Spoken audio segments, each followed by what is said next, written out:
Perfect. And get rid of that guy right there.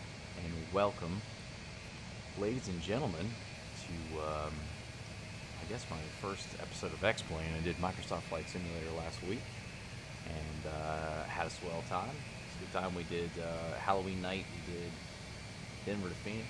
That was a lot of fun. And tonight we are going to do X-Plane 11 Airbus A321, Toliss Airbus A321. Hey, how you doing, Mr. Eric? Good to see you, sir, as always. Tonight we're going to do Toliss Airbus A321 Delta's very special thank you livery right here, as you see. We're going from Atlanta, Georgia to New York, LaGuardia. We're going to have a really nice approach into New York. You'll be able to see the city on the left side. Coming into the runway 13 over water, so that should be a lot of fun. Anyways, thanks for sticking around. Mike sounds a little soft, says Mr. Eric. Stand by, my brother. How about that, my good man? Does that sound a little bit better? I appreciate you coming in with the mic check. My guy. My guy.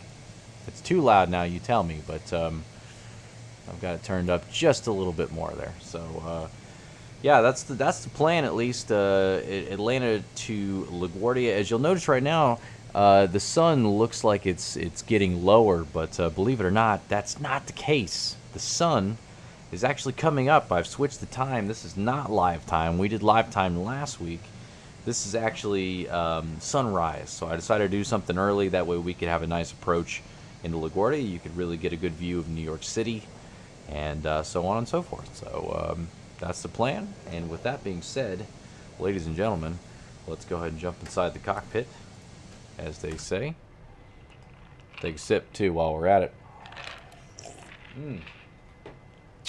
Thank you, Eric, man. You're a real G, sir. I really appreciate you. You're gonna see a bunch of red all over the screen right here, by the way. Apologize about that. I use this third-party add-on called a World Traffic, or Traffic Global, sorry, and it's got all of the additional traffic listed. So what I'm gonna do here, I like the additional traffic, but I don't want right now for the stream. I apologize. I would prefer that the labels go away, but I don't care enough to try too hard right now. So anyways, let's go to the overhead panel. We're going to go ahead and get both of our batteries turned on. External power turned on. We're going to go ahead and right, left, center the IRS. In the meantime, yep, bang, bang, bang. Get our nav and logo lights turned on. Strobe set to auto. And we'll go ahead and arm the exit lights as well as the smoking light. If you hear it coming through the mic, I apologize. It's not coming through my headset like I'd planned on it doing. So be it if that's going to be the case. It doesn't really bother me. If you can hear it coming through the on your end through the video, then all is good, so that's fine. Alright, we're going to go ahead and bounce back down here. We've got some displays to go ahead and brighten up a little bit here, folks. And bright. Thank you kindly. We will make that bright, so that we'll be able to see things here. Go ahead and get our old McDo lightened up there. Turn the lights up. Turn the lights up, I say. We want to see things around here. Integrated flood. Just tremendous. Alright, folks. Pop on down to the McDo. Speaking of, we're going to go to our init ref page first. And like I said, we're going from Atlanta, the busiest airport in the world. Atlanta International Airport. World? United States? One of the two. Anyways, we're going from Atlanta to New York, LaGuardia, so KL. If I could find G on here, that'd be awesome. KLGA. Flight number today, you see we are Delta Airlines 2685. So we are DAL 2685. Align the IRS. Tremendous. Our cost index today is going to be 42. And they have got us cruising at 31,000 feet, so nothing too crazy. We're going to go ahead and pop on over to get our, you hear the ping pong noise as usual. Hey, listen, it is what it is. Let's go ahead and get our fuel weight set up. Performance, so we are looking for a block fuel of 10,264, so I like to round up if it comes down to it. So 264, we're going to go 10,300, so we're going to go 10.3. Tremendous. And then our zero fuel weight, they have us set for 71.4. So let's see what we can get to here. 71.4. A little too high. Can I get to 3? Well, yeah, they'll take us. 71.395. So 71.4. Our center of gravity is set for 27.5. That's fine. So 71.4. 27. Whoops, that's not at all what I meant to hit right there. 27.5. Fantastic. Our takeoff weight set for 81.5. That is almost exactly what they have us set for in SimBrief. I use SimBrief for anybody who's curious out there to plan my flights. Tremendous. So we're gonna go right back up here. Sorry, I believe I forgot to actually implement our weights and all that fun stuff. So yeah, look at that. Isn't that a fun thing? Don't close out of it until you implement it, folks. So we're going back to 10.3. Get the fuel in there. And I had us for 71.395. So we'll apply that. All right, there we go. That's much better.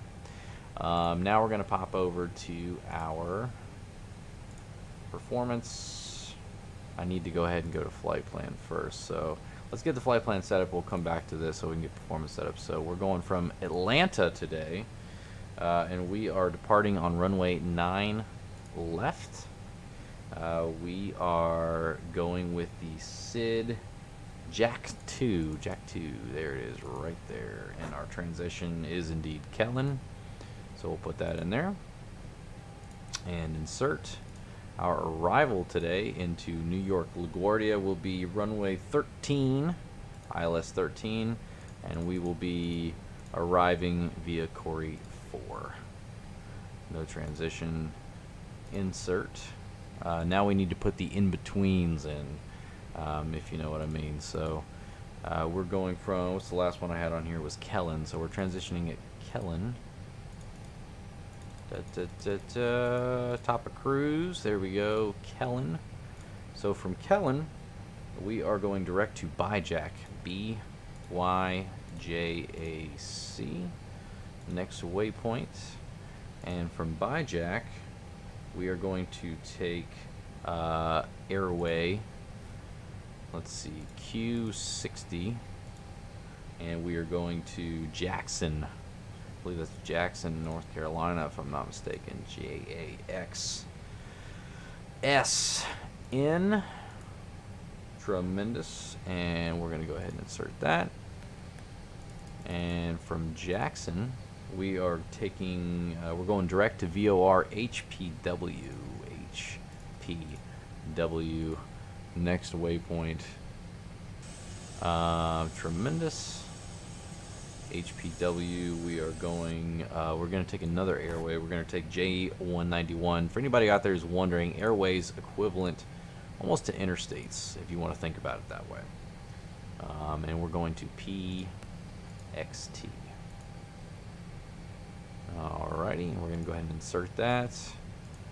And after PXT, essentially, we'll head into our approach and descent. So I'm going to go ahead and clear the discontinuity right there. And if everything works out just as swell as it's supposed to, then that should look pretty good. So while that does look awfully close right there, we're going to back up, other way, back up just a little bit, just so we can get an idea of what this is going to look like. So a little further down, so we need to back up a little more. Sorry, other way around. I'm doing that twice now. Oh my gosh, I'm going to give you guys a freaking motion sickness here. Alrighty, jack, shut. There we go. Look at this. Look at this departure. There we go. Nice little track there. You see the little arrow. That's when we're going to start coming down. Top of descent. You see that top of descent marked by the arrow right there. Sweet, sweet, sweet. Corey, hit that on the way in. See Apple. And we're going to have a nice turnaround right there, but you're going to see a really nice view of New York City on the left-hand side.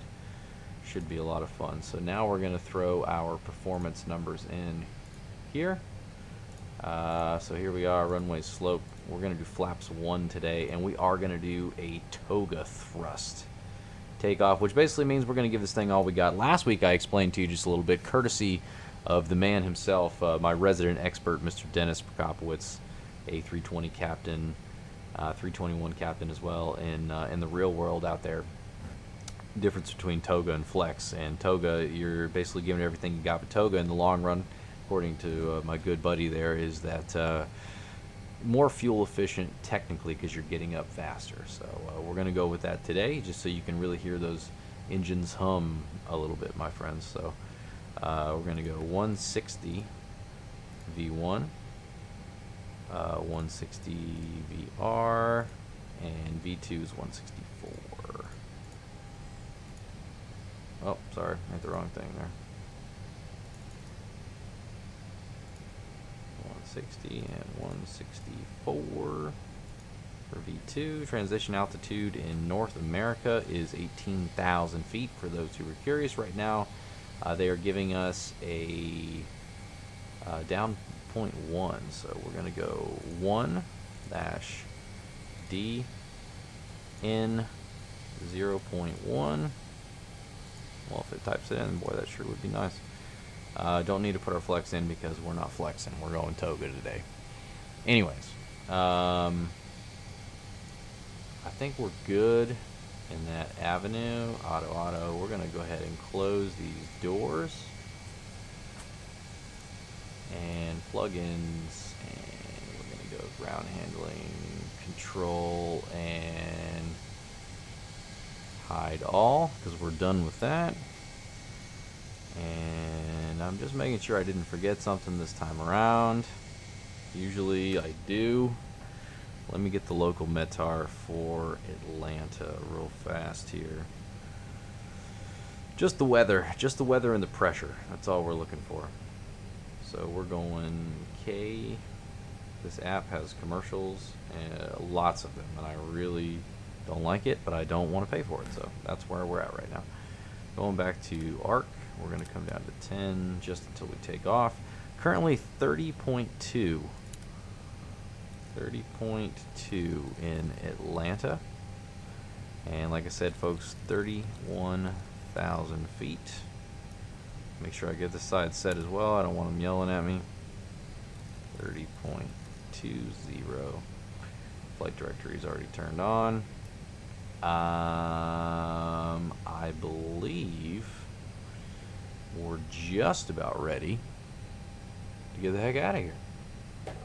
We'll come back to that shortly. We'll need that information as we come into LGA. So we're going to go back up top.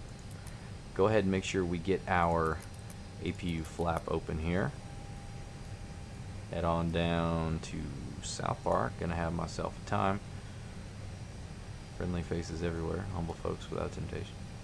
Anyways, take a quick moment real quick. You guys take a drink if you got one. You see our flaps open. Heading back up top. Go ahead and start that bad boy. What we turned on here was our fuel pumps, by the way, as well, in case you were curious. And give this just a moment. We'll pop outside. You see the APU starting up. Sun's coming up.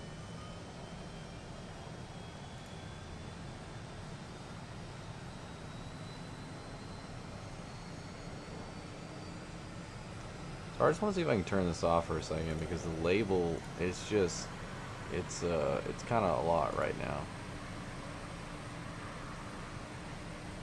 Label size. How about we turn that all the way off? There we go. We don't need to see the other flights. It's fine. I guess it doesn't matter. I still see them up there, so that's cool, I guess. Traffic global label configuration. I didn't do enough research to see if I could turn it off. I know you can. I just don't. We're not going to worry about it right now. So we're going to pop back up because everything's going well. And we're going to go ahead and request pushback right now. We are going to 9 left. So let's say pushback, start pushback. Please show me where you As I'm sure you can already see, things are a bit different from Microsoft Flight Simulator. Like I've said it, I don't know how many times last week. Microsoft Flight Simulator. Yeah, I've noticed that too, Eric, quite honestly, that the FPS kind of takes a crap, and it's because of the airport that we're at right now, because of everything that goes into it. As soon as I get out of Atlanta, it'll get a little bit better. So I appreciate your patience in the meantime, sir. But we'll fix that here shortly. And this airport, unfortunately, is very FPS heavy. But once we're out of Orlando, it won't be. Or I'm sorry, Atlanta, it won't be too bad. Pop back up, and we're gonna go ahead and start our APU bleed.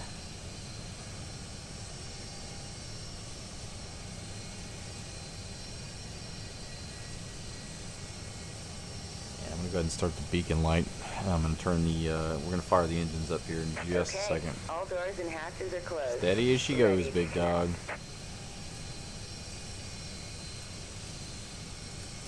Go ahead and cut the parking brake.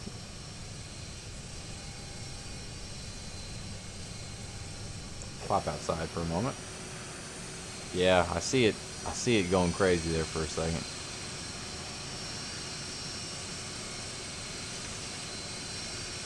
This guy right here, I don't know if you see this guy. I mean, he's just, well, he's just chilling, I guess. I don't know what he's doing. He's just kind of walking in the same spot, man. Good for him. Good for him. Get your steps in there, brother. Alright, we're back inside the cockpit. Sorry about the FPS. Tow connected and bypass pin inserted. Release parking Yeah, you see brake. we're getting 20 down here. That's incredibly low for what I'm used to And you may start in engine. X-Plane. Normally an X-Plane is just so much higher. So, alright, we're going to go and start the engines. Bam, bam, bam. And I'll give you the opportunity to listen to this bad boy here. And turn the desktop volume up a little bit so you can really hear that. Here comes a 757 right here. This guy doesn't care. He's just, screw it. I'm going when I'm going. It's just like people in the parking lot. You ever been at Publix or Walmart or something like that, and you go to back up and people see you coming and they just really don't give a shit? That's exactly what happened right now with that guy. So I got a gate to get to, man. I got a gate, you know. Anyways, nonetheless, we shall continue. I'll tell you what, I'm gonna change my hat backwards here, because why not? It's getting a little bit in the way of the mic. If you were hearing something there, I certainly apologize to you. It's just one of them things. Hey, you're gonna see a pop-up, guys. I apologize. I want to see if I can get my sound straightened out. It had to come through my headset. Headset for speakers, but it's just bugging the snot out of me right now. Steady as she goes. Dude, I'm telling you, man. Parking lots, Eric. Freaking parking lots.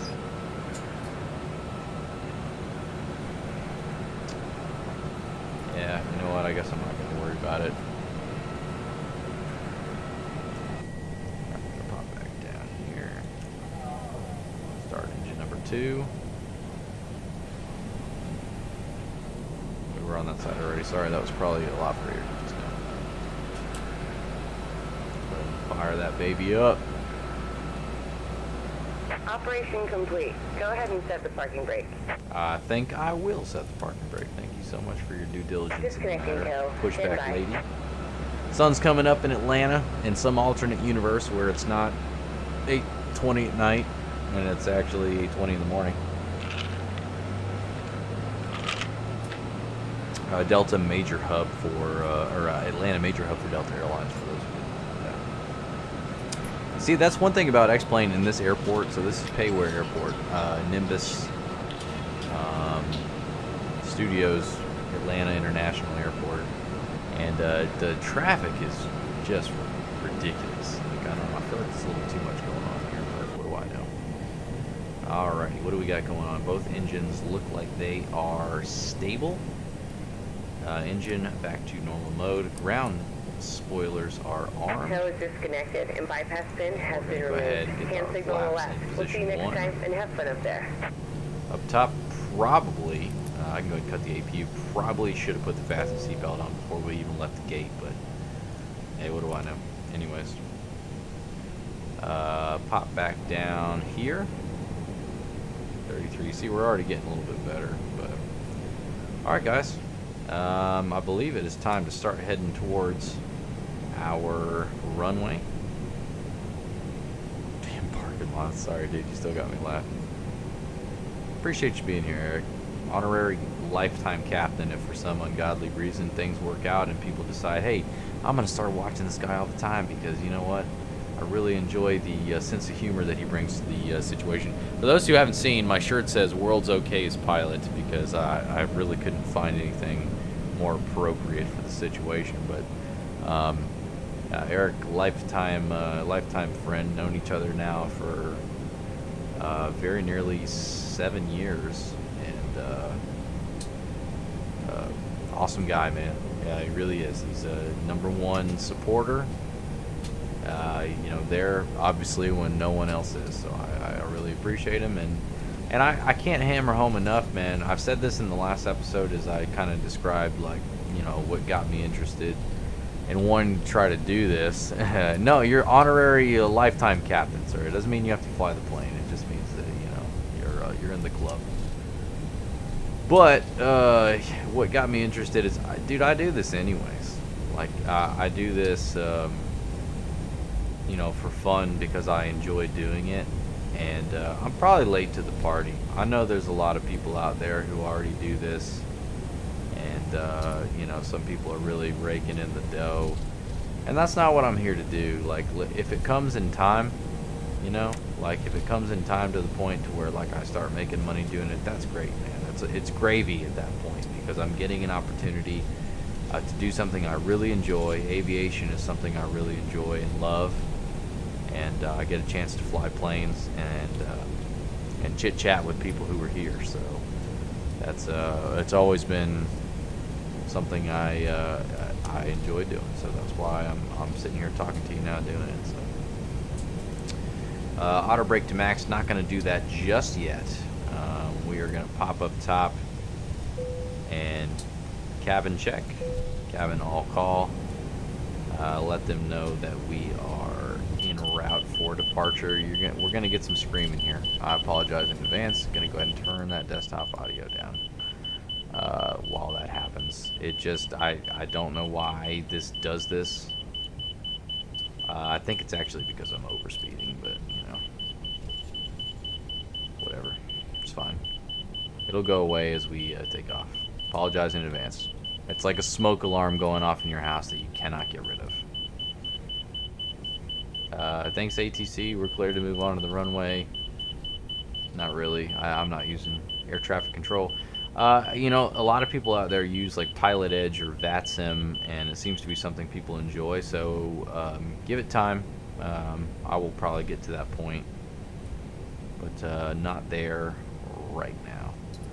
Just enjoying myself, that's all we're doing. So we're going to go ahead and set the auto brake to max. Our takeoff is fully configured, and we have a plane on the runway, another guy up there who just doesn't give two flying fucks about his life. Alright, so takeoff, throttle set to 40%. Everything's looking good. Alright, we're up to Toga. We're going to give it everything we got. Still going crazy. Like I said, it'll go away as we get going. There it goes.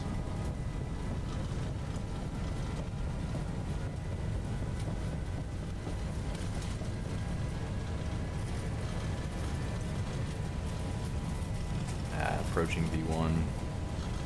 Little pressure on the nose.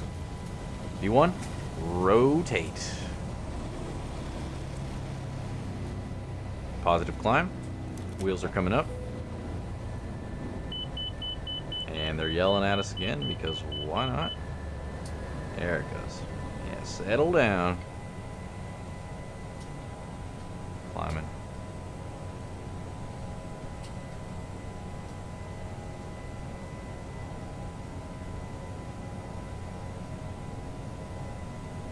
Throttles back to climb.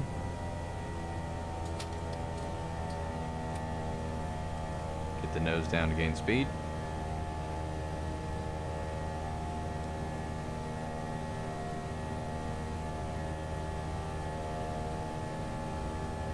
Pop our flaps up.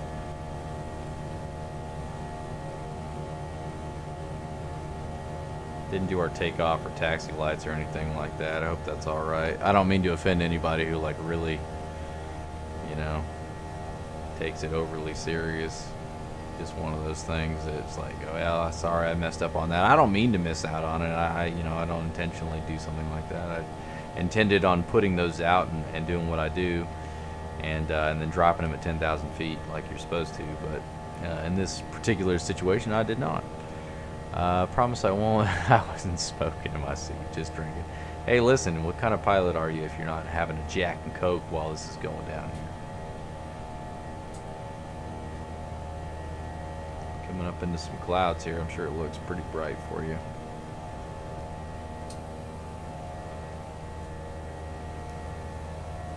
Gonna pop outside the airplane real fast, just to give you a look back at Atlanta International Airport. Here we are leaving Atlanta. It's like driving, man. Don't take your eyes off the road. Took our eyes off the sky for just a moment there.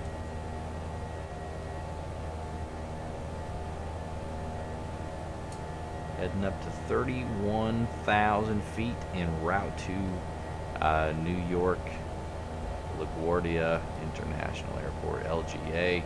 My sister Callie, flight attendant for a little bit of time, and unfortunately due to the COVID issues going on, was laid off. But she flew into LaGuardia a lot, and when I say it was one of her favorite airports, I could not stress to you how much I'm being sarcastic. She didn't enjoy it, but I tell you, the approach and the reason I decided to do this, the approach is phenomenal. Great look. There goes, look at this guy. I'm telling you, people in this traffic thing, they don't give a shit, man. They're like honey badgers flying through the air. They just don't give a shit. Get down there, sorry, just a little. We're gonna take this manual all the way to 10,000, and then we'll give the autopilot an opportunity to do its job here.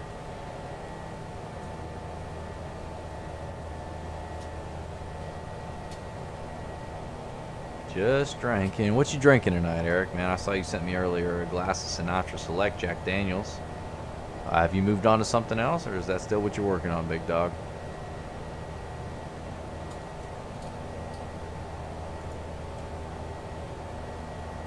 Getting there, guys. Almost to 10,000 feet. We're looking good. Getting ready to make a left-hand turn, only slightly here, at our first waypoint.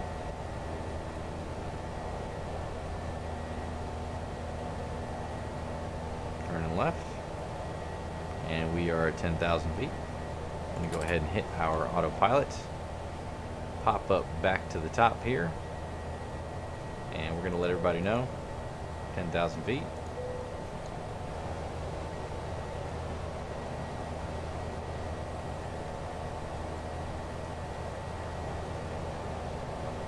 Not too shabby at all. I don't believe, friends and neighbors, had a couple of those bad boys.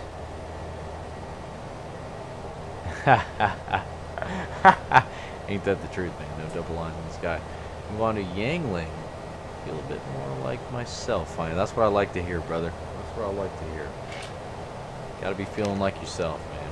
Cheers to that, anyways.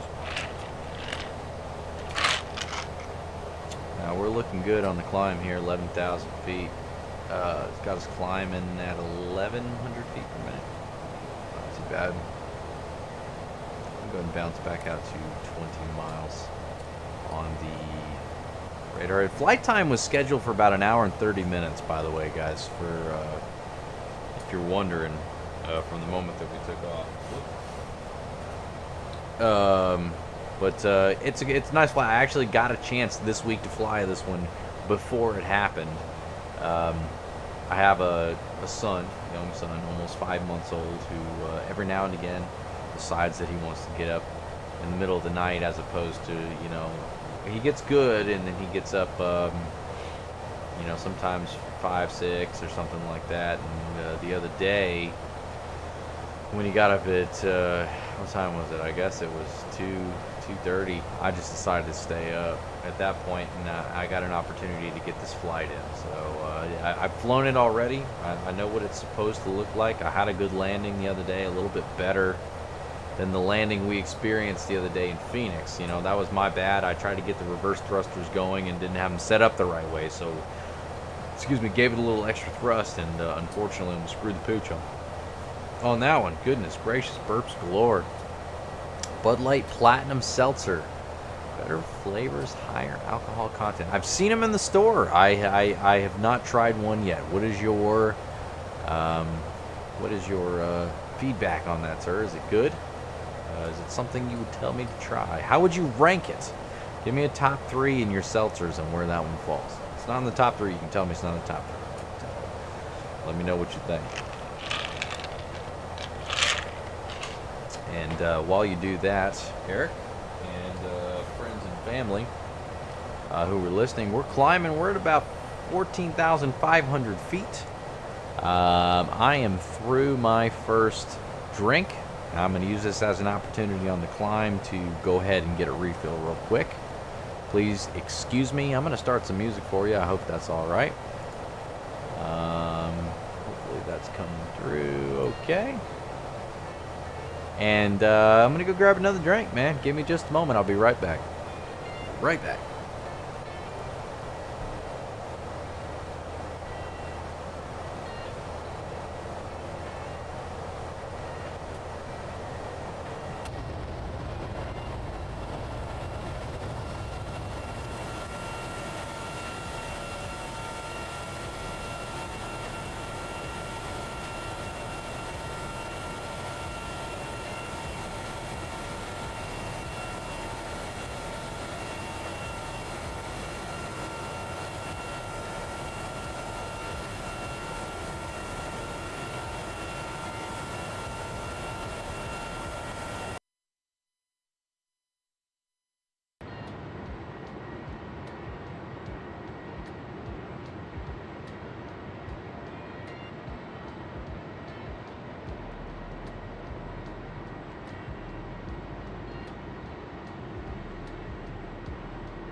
Hey, hey, hey. Back at it again. Back at it again. I'm going to pop back inside real quick. I won't even lie to you. I told you this last week, man. Some of the graphic settings in this game, it's not nearly as good as Microsoft Flight Simulator. It's not. It just... one of the reasons why I like to bounce back to this game is because it is... system depth-wise is outstanding. Like, not right now, I mean, it's hard to beat. And so, you know, we're just doing this as to show you the difference between the two. You know, my Flight Simulator is going to be great. It's going to be, you know, a million times better than what it is right now. It's brand new, and over time, it takes time to develop. But, you know, this is still a viable option. Eric says they were BOGO at Publix not too long ago. I think it goes Coors, Bud Light, Platinum, and then Bud Light. Okay, fair enough, sir. That's fair. So Coors seltzers, does that include White Claw, Truly, and the other brand of seltzers? That's what I need to know, Eric. That's what I need to know. Are you just including the beer brands? Are you? Does it go with White Claw and stuff like that as well? Sorry, I didn't mean to pop that up on there. I wanted to get rid of the clouds is what I wanted to do. There we go. That'll look a little bit better. The clouds in this game are just a disappointment, quite honestly. I've tried different add-ons and stuff for it, and it doesn't make a difference. Especially after you play Flight Simulator, like the clouds on there, dude, it's kind of wild, to be honest with you, like how nice they look and they are. I'm gonna get the music going. I just want it on low, that way it doesn't kind of drown anything out here. Yeah, it's kind of wild. It really is. White Claw bottom of the barrel for me now after these. Wow. The only reason I never really took the Truly, Eric, to be honest with you, is I don't know. I felt like it was like too sweet. That's one of the reasons why I went with the Claws, because the Claw is like a subtle hint, just a hint, touch, you know. But I've had the Bud Light Seltzer, I've had the Natty Seltzer, I've not had the Coors Seltzer, and I've not had the Bud Light Platinum Seltzer. So that's what I got to try before I can make my ultimate list. But if anybody goes back and watches this or catches on later on, I'd like to know your list. What's your list? So, absolutely delicious. As right now, my list goes Jack Daniel's Tennessee Whiskey, #1. Everything else, #2. So that's what I'm sipping on right now. A little Jack and Coke, just as I did last week. Take a look out the window right there. 38, 39. See, the frames are much better once we got out of the airport. You know, it was just the airport there, just a killer. Natty, not bad. Not top 3. I agree with you. It's not top 3. It's solid. Like, it's a good drinker. It's a good shot. Like, if you're going out for a good tailgate, good shotgun beer. Quite honest, or not beer, but good shotgun seltzer is the old Natty Seltzer there. Natty's coming out with a new 7.9 or 8.9 beer or something like that, man. It's something crazy I saw the other day. I didn't read too much into it, but beware. If you're looking for a good way of getting fact, that's probably going to be it right there. A good way of getting fact. But we're en route, folks. We're looking good right now. Bounce it out. So you see the nice blue arrow right here. Top of cruise is what we're looking at right here. That's the estimated top of cruise. 26 nautical miles away from our next waypoint. This is in-game time, by the way, 12:46. Not real time. We're not going off real time.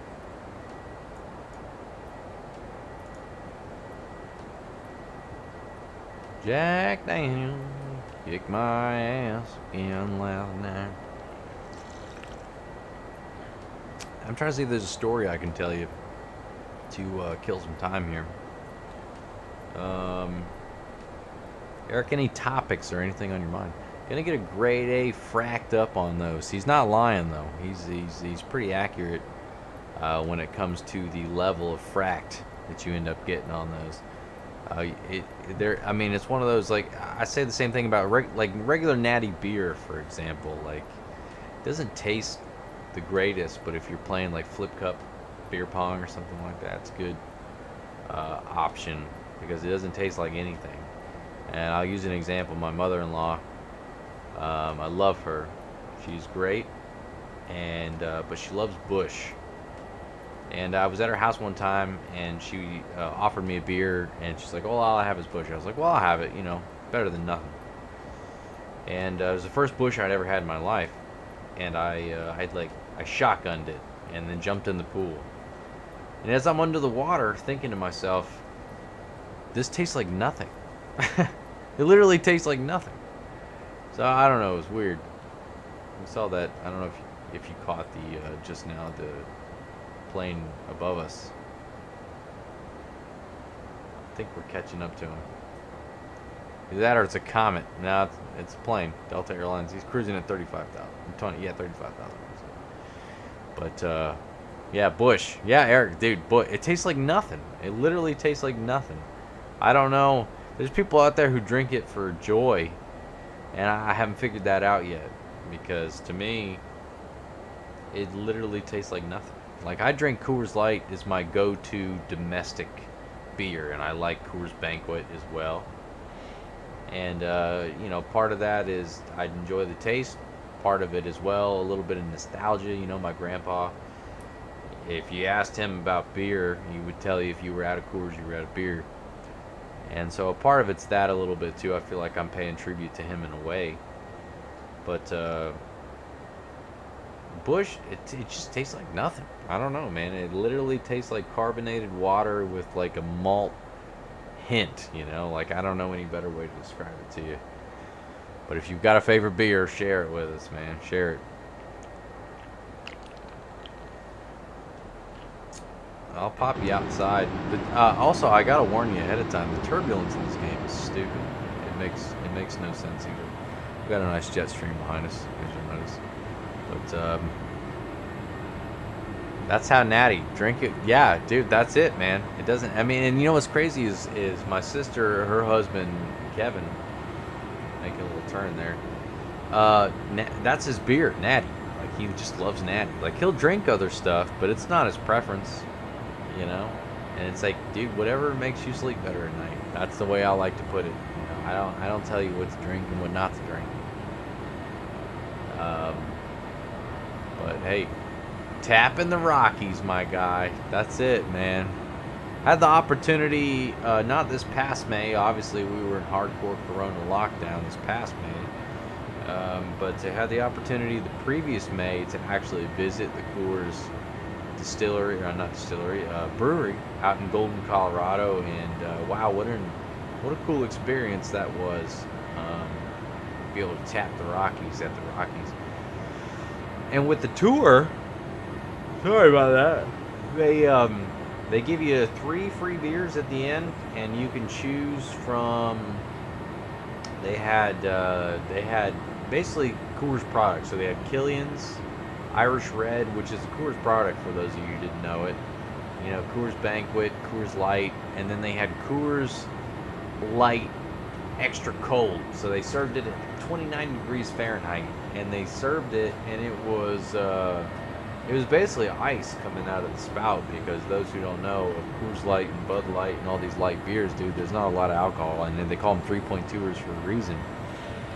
And it was cool though, because we went to the room and we were, you know, having a few brewskis, and I got the Coors. I waited till the last one to get the Coors Cold, you know, and the 29 degree one, because they showed like the tap was cool. It was like the mountain was literally covered in ice, not fake ice, it was real ice, and then the tap was partially covered in ice.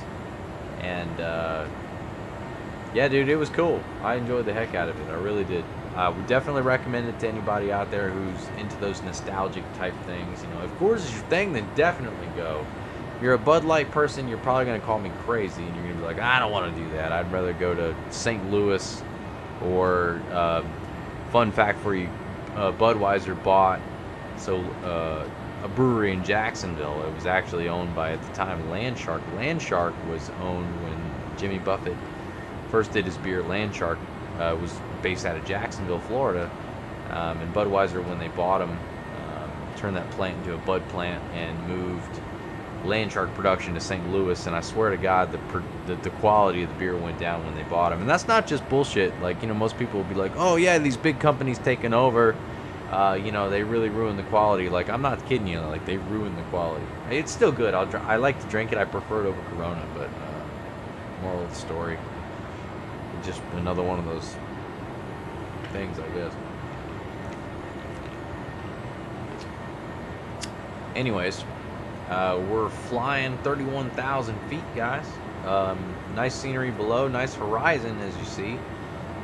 For those out there who are not familiar with the livery, the Delta Thank You livery, they did this last year. This is not something you can see real closely in the game. But they did every single employee's name that worked for Delta at the time, and they managed to get it into the thank you on the plane, on their Airbus A321, dedicated to the world's best employees and customers. Very cool thing for them to do. Delta, I've heard, and they've won many awards about being one of the coolest companies in the world to work for. My dad worked for Delta Airlines for 42 years before he retired, and he was, you know, he was lost at first with retirement, and I worried about him a little bit, and it only took him a little bit. You know, once he got his new routine going, man, he's done awesome. He's doing really good.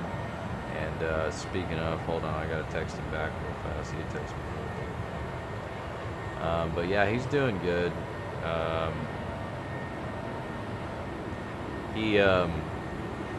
Once he got it figured out, man, it was no big thing. It was no big thing. But, yeah, it's just one of them things, man. I can't imagine. You know what's crazy to me is I've been with the company I'm with now for 4.5 years. It'll be 5 years. I guess it's a little short of 4.5. It'll be 5 years August 1st, and that'll be the longest I've ever been with a company. I've never gone a straight stretch more than, I think, 3.5, so I'm already at that point. And most of the time it's been because you get to a certain point and you get bored, or you want to do something else, or somebody pisses you off, or whatever it is. Eric knows what I'm talking about. You know, he experiences it just as I experience it. Yeah, you know what? I didn't turn seatbelt sign off, Eric. Stand by. Ladies and gentlemen, you may now move about the cabin. The captain has turned the fasten seatbelt sign off. Please, if you remain in your seats, keep your seatbelt fastened just in case we come across unexpected rough air. Ladies and gentlemen, behave yourself. Okay? Behave yourself. Seatbelt sign is off right now. Thanks for the reminder. Go back to a nice view here. Almost forgot what I was talking about. I forgot altogether. Oh yeah, I worked for a company for a long time. Yeah, almost. Yeah, you either get bored or you want to do something else, or so on and so forth. But I enjoy what I do now. What's cool is time to join the Mile High Club. My guy, hey, listen, just take your choice, man. I don't know where Tara is, but I'm sure she'd meet you in the forward lavatory, sir. Forward lavatory. Text Tara, forward lavatory. If she's with you, then forward lavatory, Tara. Yeah, man, I like what I do, mostly. I like the job. Everybody's gonna always have something to complain about. I'm sure I got plenty of things to complain about, but overall, I feel very lucky to obviously still have a job, considering the circumstance, you know. And that doesn't mean I still won't complain about this or that or so on and so forth. Yeah, aviation is my passion. It always has been, which is why I find myself doing this. I love flight simulation. Like I said last, episode, I was introduced to it via a field trip in the 5th grade, and it was cool, man. Microsoft Flight Simulator, whatever the year that was, 5th grade. It wasn't X. X wasn't out yet. That came out in 2006. But it was cool, man. I enjoyed the crap out of it. I'm a big fan of the Boeing 747. That's always been one of my favorite airplanes growing up. Northwest Airlines, my dad worked for a long time before it became Delta, and Northwest 747 was my favorite. So next week I was thinking about doing something fun and special for you guys, and if I can get everything working the way I want it to, Microsoft Flight Simulator, you'll find us there. We're going to do a Miami to St. Martin 747 flight. So we'll see how it goes. It should be pretty cool. I hope I can make that happen. If not, we'll find a good alternative. But that's the plan in the meantime, because that was my favorite plane growing up. So yeah, dude, you're not wrong. Eric's absolutely right. Absolutely right. You either get bored or somebody pisses you off enough to make you want to leave. And a lot of people think the same thing. And I've seen a lot of people, you know, I watch people on YouTube. It's obviously how I got inspired to want to do what I'm doing right now, who talked about how much they just didn't care for what they did, and they did this, and they did it enough to where they started making enough money to where they could stop working, which is awesome. And like I said, that's never been the intention for me since I started this. The intention for me has been that I love doing this, I love playing this, I love flying, and I love chit-chatting with anybody out there. It's Eric tonight because he's the man. Last week we had a few more people. I know X-Plane's not as popular as Microsoft Flight Simulator, so this was taking a risk anyways, but like, I'm just playing the game. I would be, if I'm not doing this and talking to you guys right now, I would be doing it anyways offline. So why not do it? You know, that's the thing. So we're enjoying it. And one of my favorite guys, folk singer Todd Snyder, once said, you know, there could be just two of you here and I would be just as high and having just as good of a time. So here we are, drinking, so just as drunk, not quite drunk.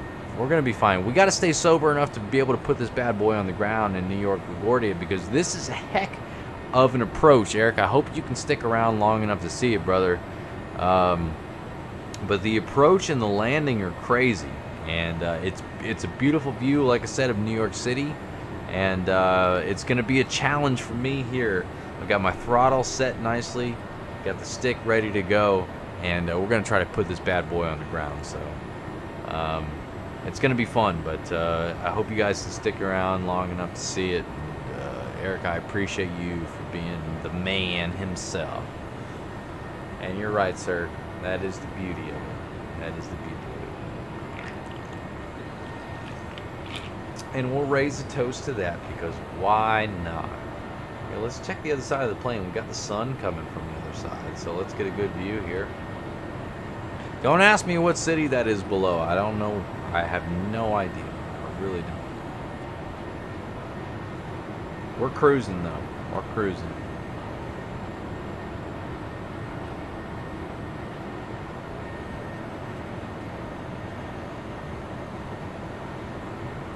So, Eric, let me ask you a question, because I know you're out there.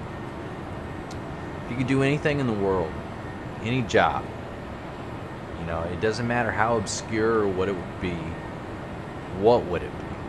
Is the moral story. That's what I'm asking you. Throw it up in chat, and let me know, sir, and we'll talk about it.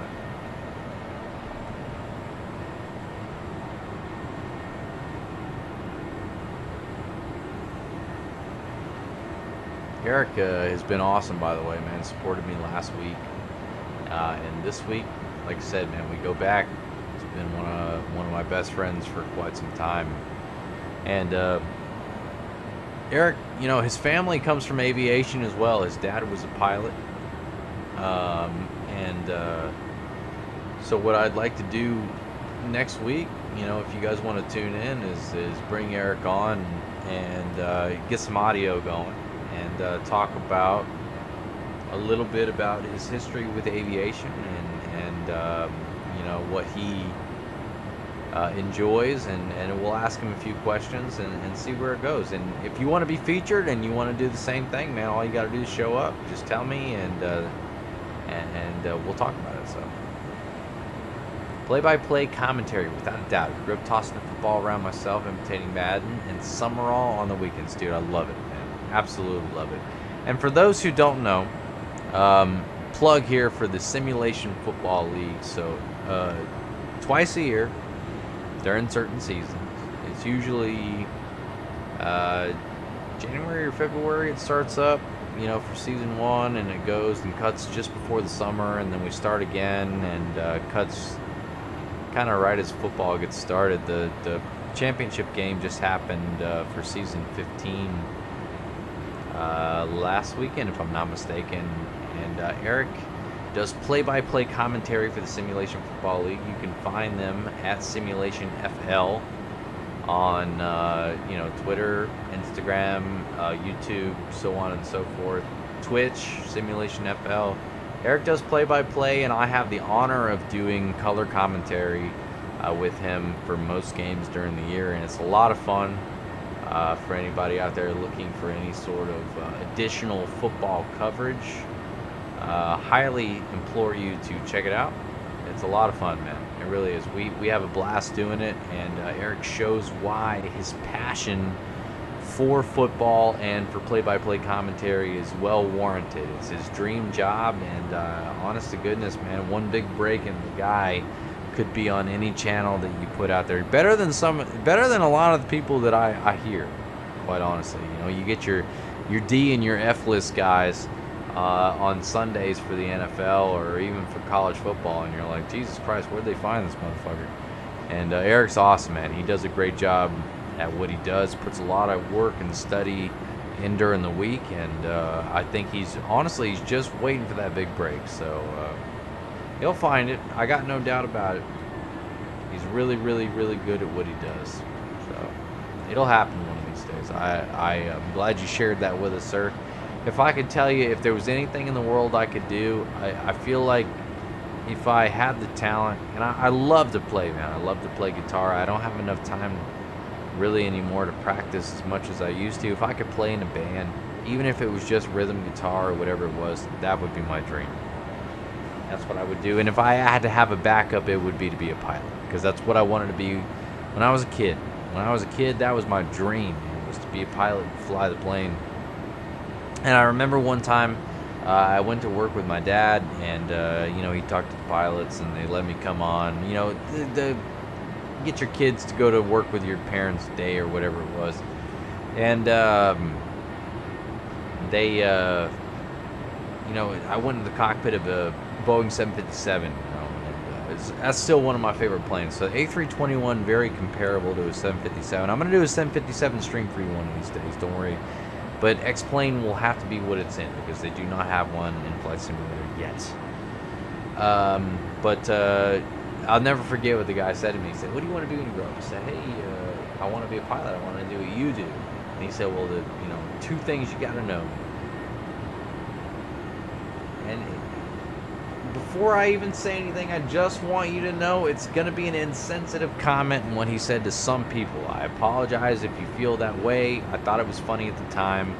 Don't feel the same necessarily the way about what the guy said. He said you have to like girls and you have to be good at math, but you don't really have to be good at math. To me, you can like who you like, dude. Like who you like, love who you love. It does not matter. You can be whatever you want to be. But the fact that you don't really have to know math, I totally agree with that. There's a lot of computers to do that job for you these days, okay? I'm just saying. Hey, I appreciate you, Eric, man. I couldn't do it without you, man. Couldn't do it without you. Let's pop back inside real quick, ladies and gentlemen, see where we're at. We're looking at Buy Jack.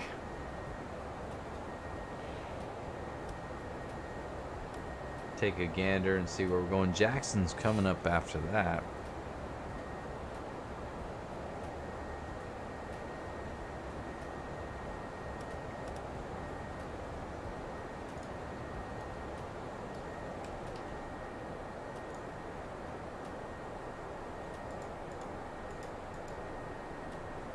PXT. So you can see essentially where we're going to start our top of descent. I mean, we're going to start on Corey 4 around Eno. But it should be interesting. It should be interesting. I'm happy to have you along for the ride. Just to see what we got going.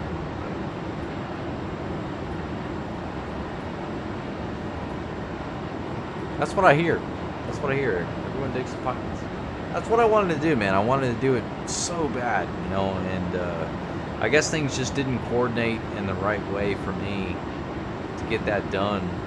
You know, you either gotta go to school and spend a lot of money and put a lot of hours in, which costs a lot of money, or you gotta join the military, and I wasn't really feeling either one of those things. At the time, you know, I didn't have the money, and I didn't really want to do the military thing, do however many years, you know, it would have been, and there's no guarantee I would have even gotten the opportunity to be a pilot. You know, if I would have taken the test and screwed up, then I would have ended up janitorial or some crap like that, and I didn't want to do that either, so I took a chance, and you know, one of my other loves in life has always been technology and IT, and that's what I do for a living, so not a bad alternative. Not a bad alternative. Drink water, it's important for you. I'm gonna mix that in here.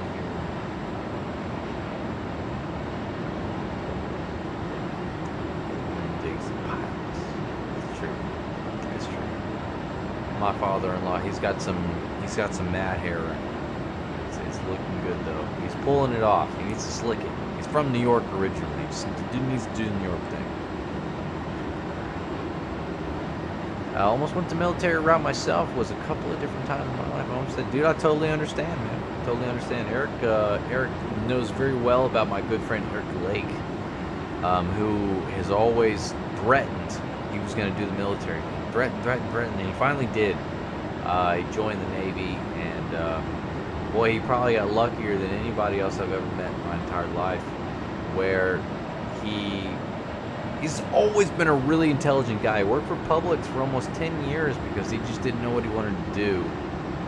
Dropped out of college because he didn't feel certain about anything. Decided to join the military, join the Navy. Scored so high on his ASVAB test, they almost gave him the option of what he wanted to do. He almost gave him the free choice. Like, what do you want to do? It's yours. And he landed on IT, so he's doing IT work for the Navy. Just finished basic not too long ago, I think about a month or so ago, and he's got his duty. He's got his orders. He's being stationed in Hawaii, and he'll be there for 4 years. And he won't be on a boat. He was a little nervous about that too. He's like, at first he was really excited. He's like, I want to, you know, I'd love the opportunity to be on the ship and do all that stuff. And then as he went through basic, he realized maybe that's not such a good idea. And then he got really lucky and got stationed on shore in Hawaii. I mean, come on. What a gig, man. He got a heck of a shake out of that. I'm really proud of him, though. You know, he's doing what he's doing, and it took a lot of courage to do what he's doing at his age. He's 28 years old. He's my age. Just decided this is what he wants to do. And he may ride that for his career, for the rest of his life. And like I said, I'm really proud of him. Glad he's doing what he's doing. And he's always been a smart cat. He just never really wanted to, never really knew what he wanted to do, and use this as an opportunity to figure it out. So, go Eric Lake. I'm proud of him. Hawaii, figuring it out.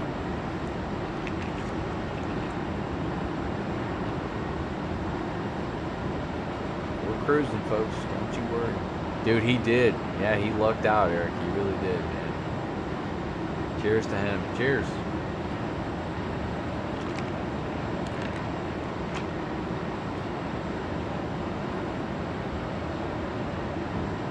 Spirit Airlines flying just below us around 10,000 feet. I don't know if you can see that down there.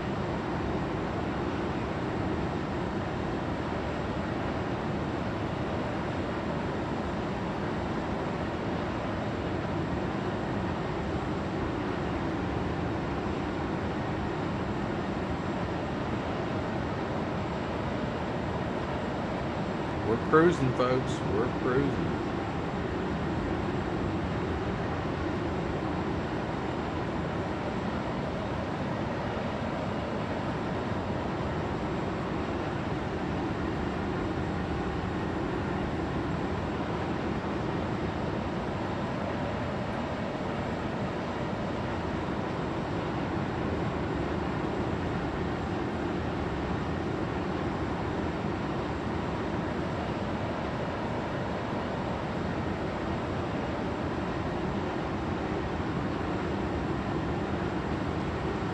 Chilling.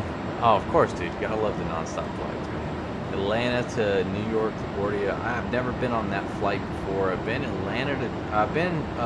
Delta. No, I've been Delta JFK to Edinburgh, Scotland before. That was an interesting one.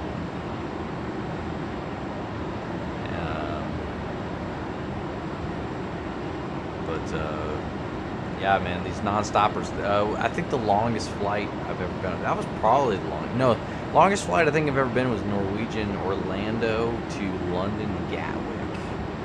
That was interesting. Quite enjoyed it.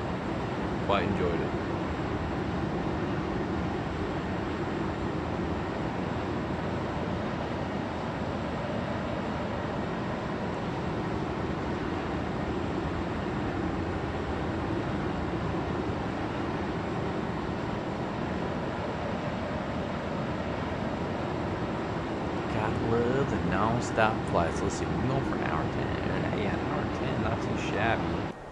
Let's pop back inside. Let's see what our progress is looking like. What do you think? What do you think, Eric? Since you're my primary audience here, big die. Let's see, 2. We're looking at heading to Eving. Yeah, we're doing good, man. Dude, 36-hour flight that way. Yeah, it's a long ways, dude. It's a long ways. I don't blame her, though. I would really, really love to check it out. I've heard it's absolutely beautiful. I mean, who wouldn't want to go check out Bali? I've seen some pictures. Dude, man, it's crazy. It's crazy. Is that your ideal vacation?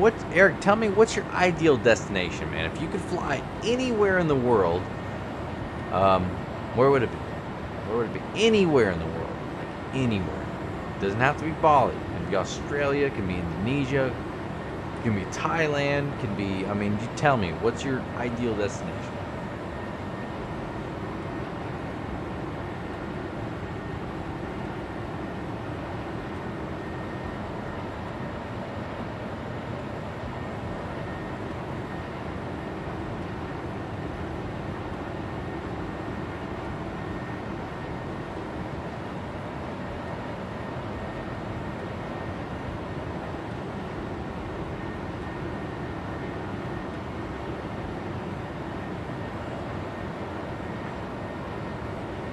That is tough, man. That's really tough.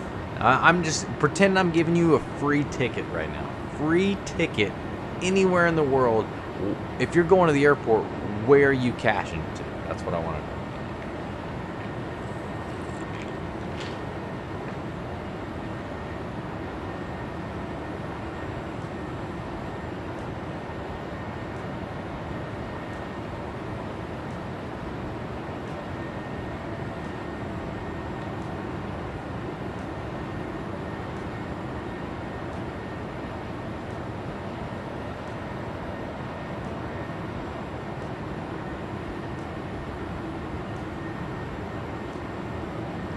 Oh, dude, yeah, man, motherland. Eric's family, and he descends from Italy. He is Italian, in case you didn't know. Dude, I'm with you, man. I'm with you. I've heard so many good things about it. I would love to go on some of these wine tours they have over there, because I've heard that like I like wine, right? And I like Italian wine. But it's different. To import it into America, for those who don't know, you have to have certain characteristics about it and certain levels of like preservatives, right? So sulfites are considered preservatives in wine. Well, when you have 2 glasses of wine and you wake up the next day and you got a big fucking headache, what gives it to you is the preservatives, the sulfites. So when you go to Europe and Italy, they're not required to have those sort of things in their wine. So typically, you can drink a little bit more and not have a hangover or a headache or something like that. So that's not the only reason I'd like to go to Italy. I'd like to go for a lot of other reasons, but that's one thing that's kind of nice. I fancy myself, through the transitive property Italian. I'm actually a descendant of Native American, as well as French Cajun from Canada. So I've got a few of those, as well as German and a couple of things mixed in there too. But Eric says, my mom loves Rome like she loved every minute of their vacation when they're out there. Dude, I totally understand, man. I would love to go take a Italian women too. Listen, I'm not one to refute that claim, sir. That claim. I totally understand. I would love to take a trip out there. I think it would be way cool to go see Rome and all this, because you hear all the folklore and stuff like that of like Rome and the Vatican and stuff like that. I'm not really religious. I won't lie to you. I don't really get into that sort of thing. But to see history, to me, is way cool. It's just way cool. I love it. So I'd totally be down for that, man. That'd be awesome.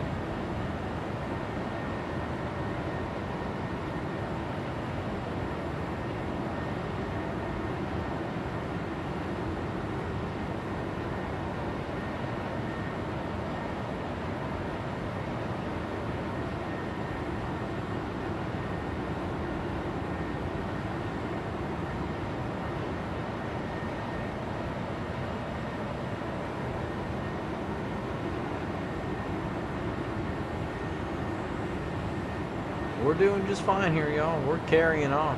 In case anybody was wondering, we've been streaming now for about an hour and 15 minutes. And I appreciate you guys tagging along. I really do. This has been, dude, it's fun for me.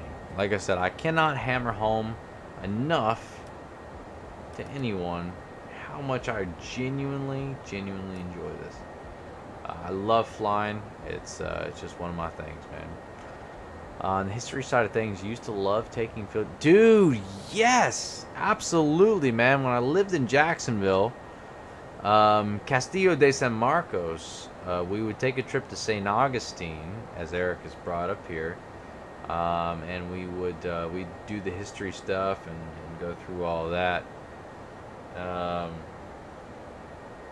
And it was fun, man. It was really cool. There's always a couple of moments that really stand out to me. We would do a couple tours of stuff and so on and so forth. And I always enjoyed it. I haven't been back to St. Augustine to, like, you know, go see stuff. And probably since I took some of those trips in elementary school and middle school. And it's probably about time. But, dude, I would recommend St. Augustine to anybody. St. Augustine, Florida is the oldest city in the United States.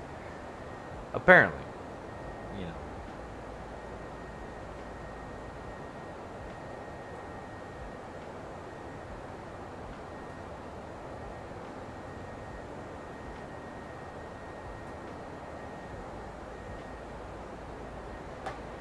Cool stuff, though. Golden doubloon from one of those trips, man. Hell yeah. What's it? What do you want to buy with that doubloon, sir? What can I sell you? That's what I need to know.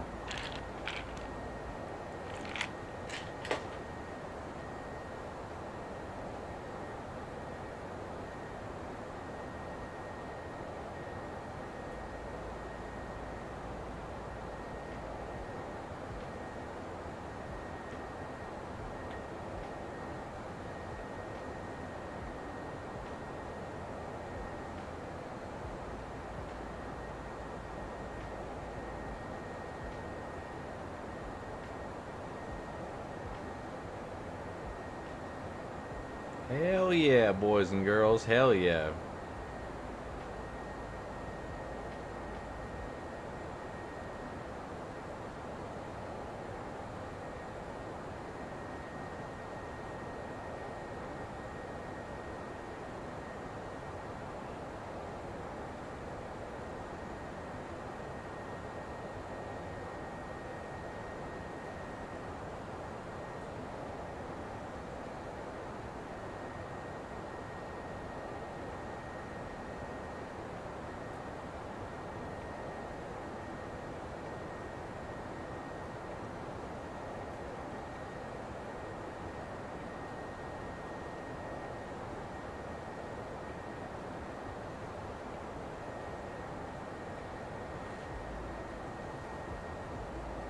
I bet there's a teeth mark, so it might be as authentic. That's funny, dude. I mean, come on, what kid doesn't try to bite into a piece of gold or something just to see what they can do, you know? It's, you gotta try. You gotta try.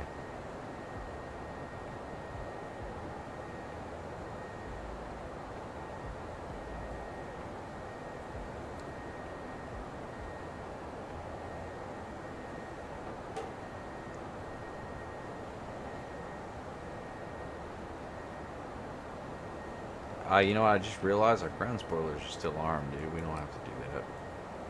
There we go. Now we're clear.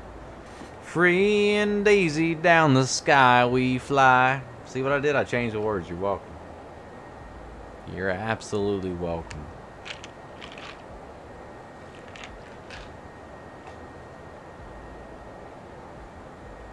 Not doing too bad. HPW, we're about 54 nautical miles. And I want to keep everybody in the loop here. We're coming up here. Eno is the top of our approach, just FYI.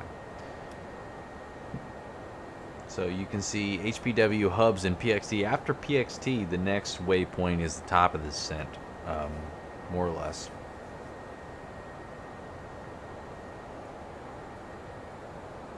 So I'm a big history person, so I gotta bring this up, and I'll ask you, Eric, since you're here, history. Yeah, lots of traffic down there, right? So history-wise, you know, if there's one historical event that you really like reading about or seeing, I guess, short documentaries or films or whatever about it, you know, what is it? Like, what stands out to you that really is intriguing? That's what I want to know. Since we were talking about it, I figured I'd bring it up.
Free and easy down the road I go. Look at this plane next to us here. Look at this. That's awesome, dude. Look at that. Dude, I agree, man. Have you, let me ask you a question, dude. Have you ever seen the Hulu series? I believe it's, oh, what's it called? It's starring James Franco. It's like 1972 or something like that. Hold on. Let me get the name for you, because if you've not seen the series and that's one of your favorite, because I agree with you, it's one of my favorite historical things. James Franco, Hulu, 19. I just want to find out what the thing is called. 11/22/63. Have you seen 11/22/63? That's what I need to know. The show Quantum Leap did a couple episodes in the 90s. Dude, yes! 11/22/63. Bro, I gotta go back and watch it, man.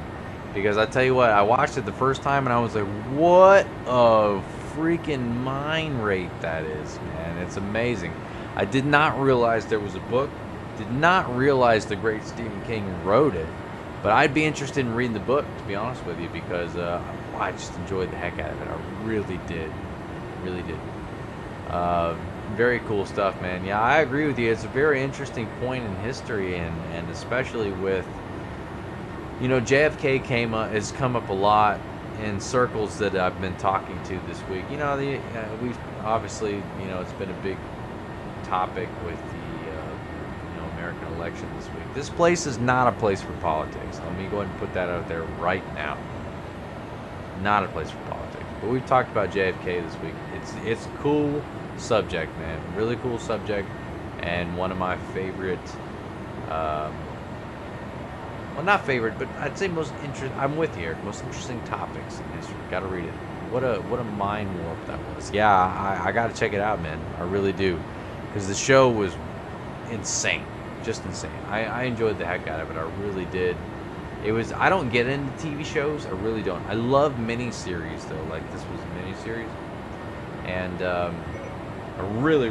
I didn't say Siri. Stop talking to me. Yeah, miniseries. And how cool, man! It was. I enjoyed the heck out of it. So I got to read the book. I think it was very interesting. Very interesting story on possibility of how things played out and so on and so forth. But yeah, I always go back to. I gravitate towards World War II. Like it's such an interesting subject to me, and there's so many books and documentaries and video games and boy, you name it. There's just so much stuff on it, and I don't know why it is that I've always found it so fascinating. A lot of the stuff that led to it and what was going on, and boy, Hitler. The guy was a fucking asshole, for lack of a better word. And all of the terrible things people had to go through and experience, and boy, I just, it's just really interesting to me. It really is.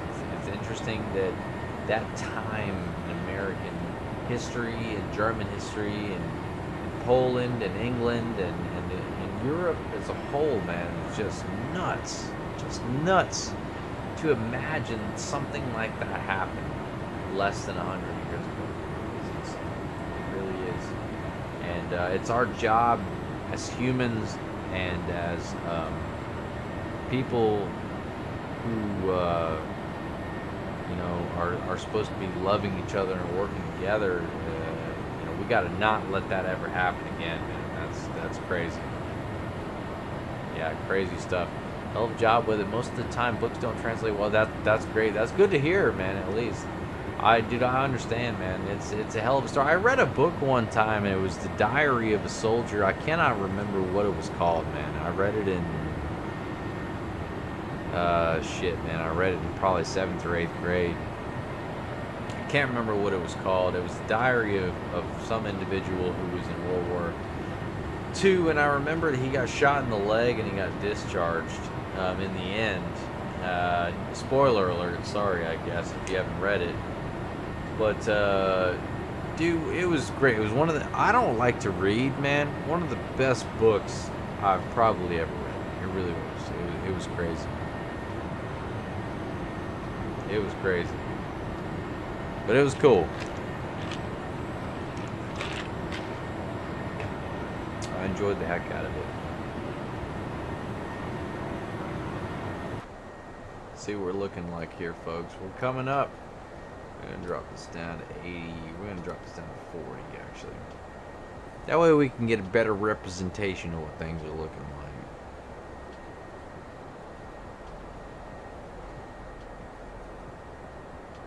Coming up on hubs. Top of descent, 31,000 feet.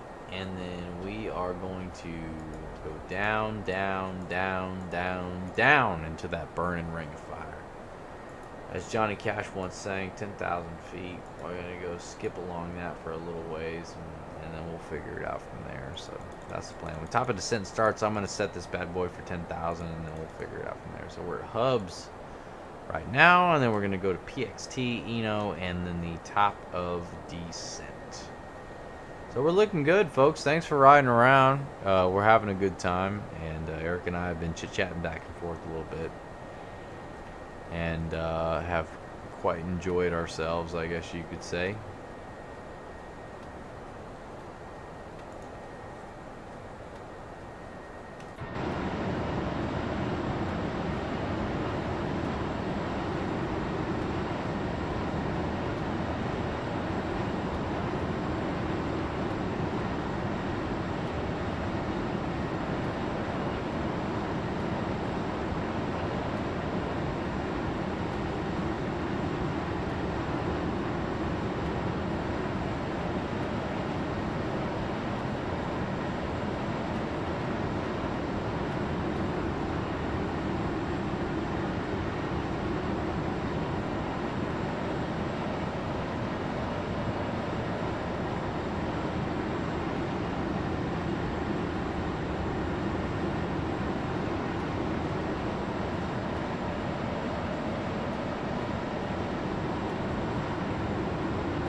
Hold on, ladies and gentlemen.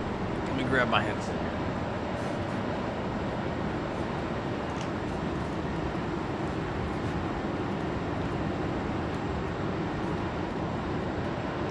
Alrighty. Might have a little something going on for you here.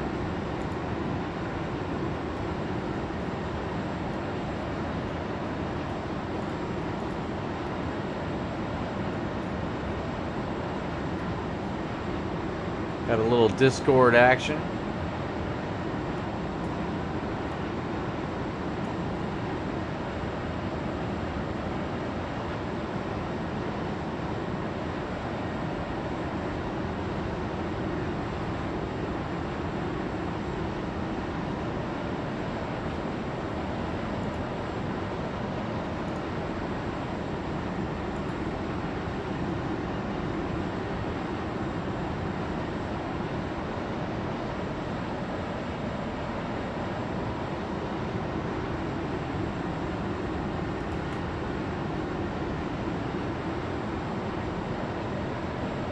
Looking good, looking good, looking good, folks. Looking good.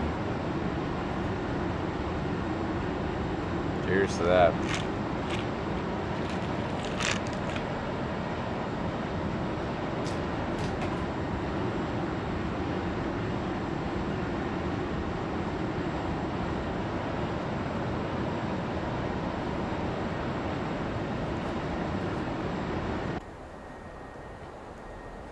Back on the flight deck here.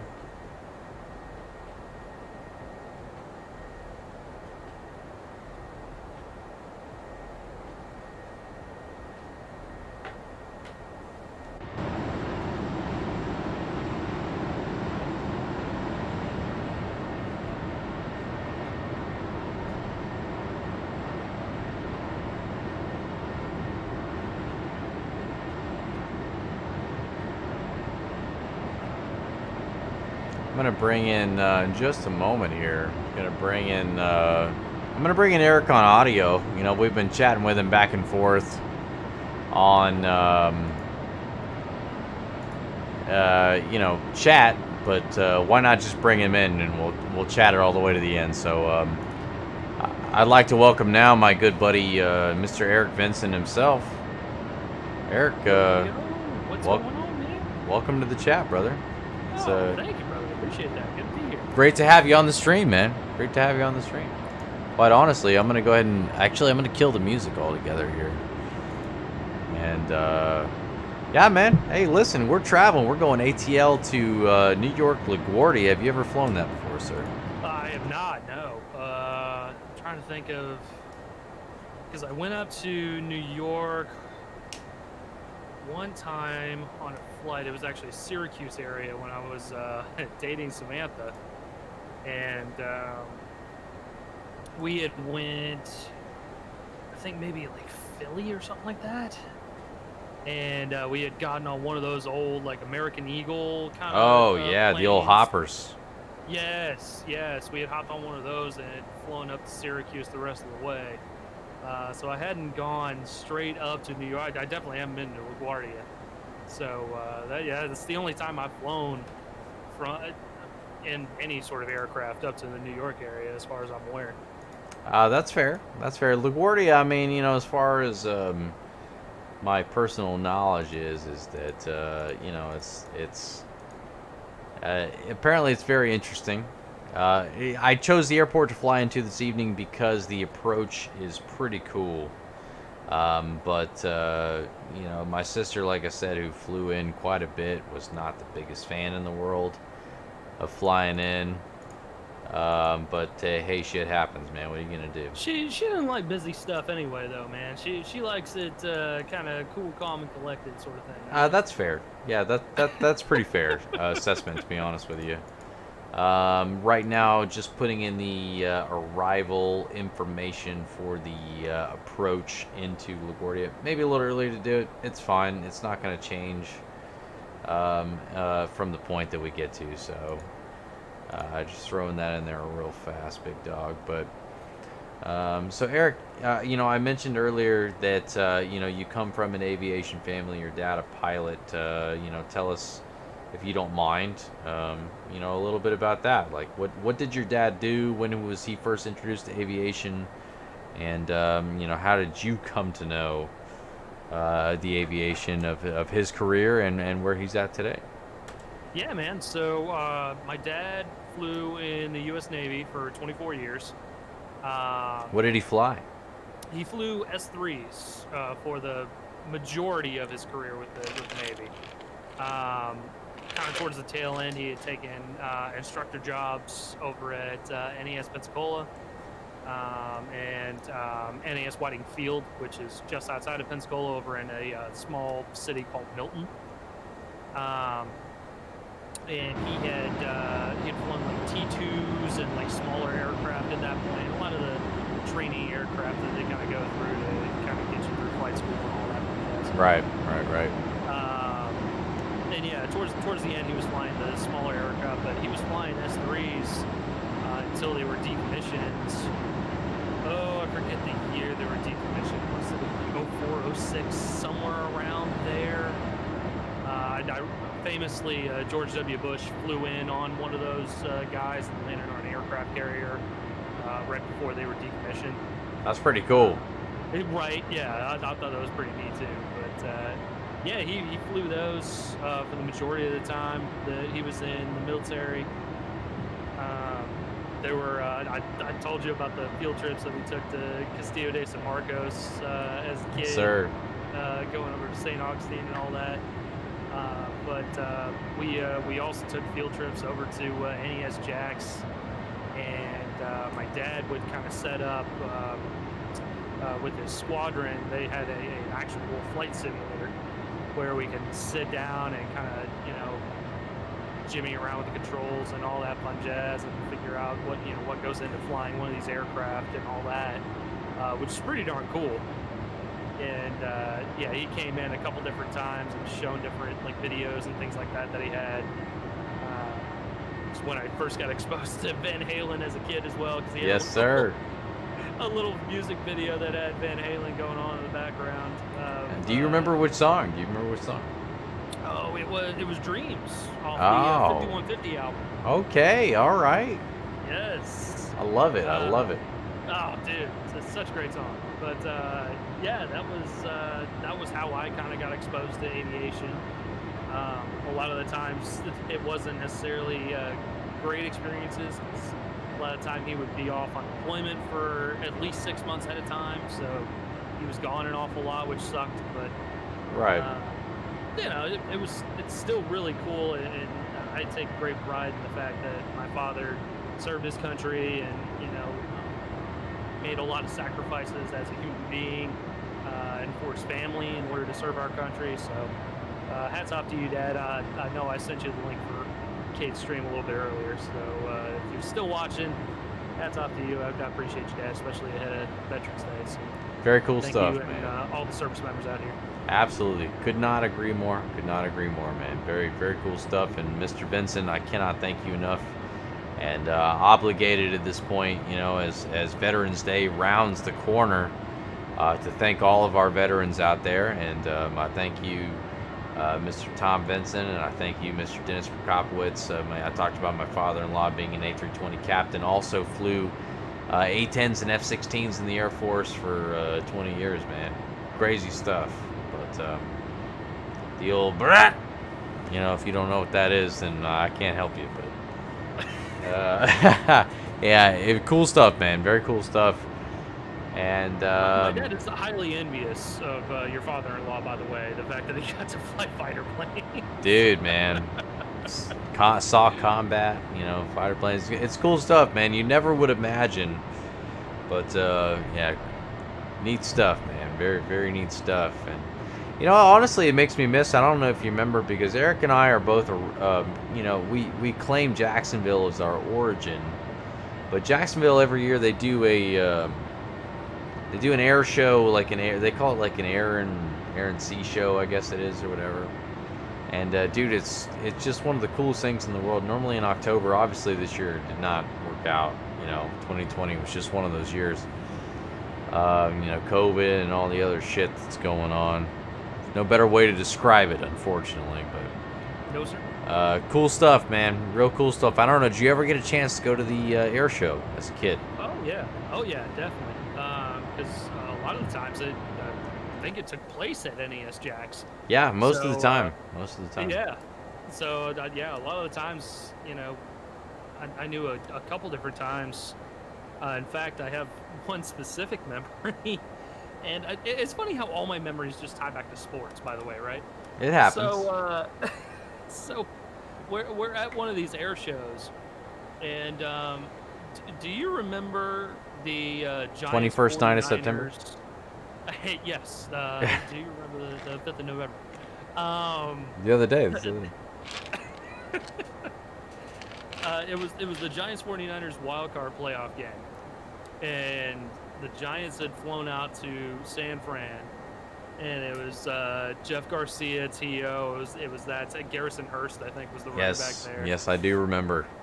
And they try to line up for a field goal. The Giants are lining up the field goal to win the game, and they screw up the snap, and their holder just heaves it downfield at an offensive lineman that's right at the goal line, and he gets basically mauled right at the goal line, and there's no flag for pass interference at all. Instead, the only flag that's on the field is for illegal man downfield.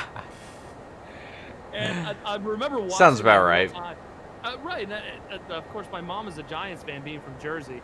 So we're watching this, and we're kind of cheering on the Giants for her sake. And I'm in one of my dad's briefing rooms, basically, and they got a TV set up where they're watching the game. And I'm watching this unfold in real time, and I'm like, "Oh, that's a flag! That's a flag! Come on, they got another shot here! Come on, they got a flag here!" And nothing at all. It's illegal man downfield. Game is over. 49ers win. I'm like, disappointment. Disappointment. Wow. I mean, that sounds about right, though. It sounds like the officials. Oh yeah, most definitely. It sounds like nothing's changed. Dude, the Giants are almost worse than the Jags as far as getting the right zebras calling their games. Yeah. And I swear to God, like every officiating crew that I've ever seen call a Giants game, I'm like, where did they get these guys at? Dude, I wish I could tell you. I genuinely don't know. I So genuinely don't know. It's crazy. It really is. It really, Yeah. really is. definitely remember those air shows. That was one distinct memory I had, but there's definitely several for sure. I definitely remember being on the airstrip and seeing everything take off. You know, the Blues were big over there.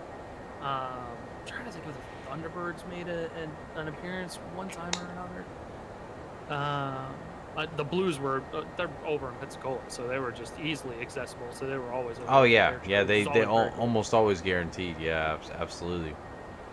I want to say the Thunderbirds did on a couple occasions, but Yes, but they're West Coast. They're over at I think San Diego, I think, if I'm not mistaken. San Diego.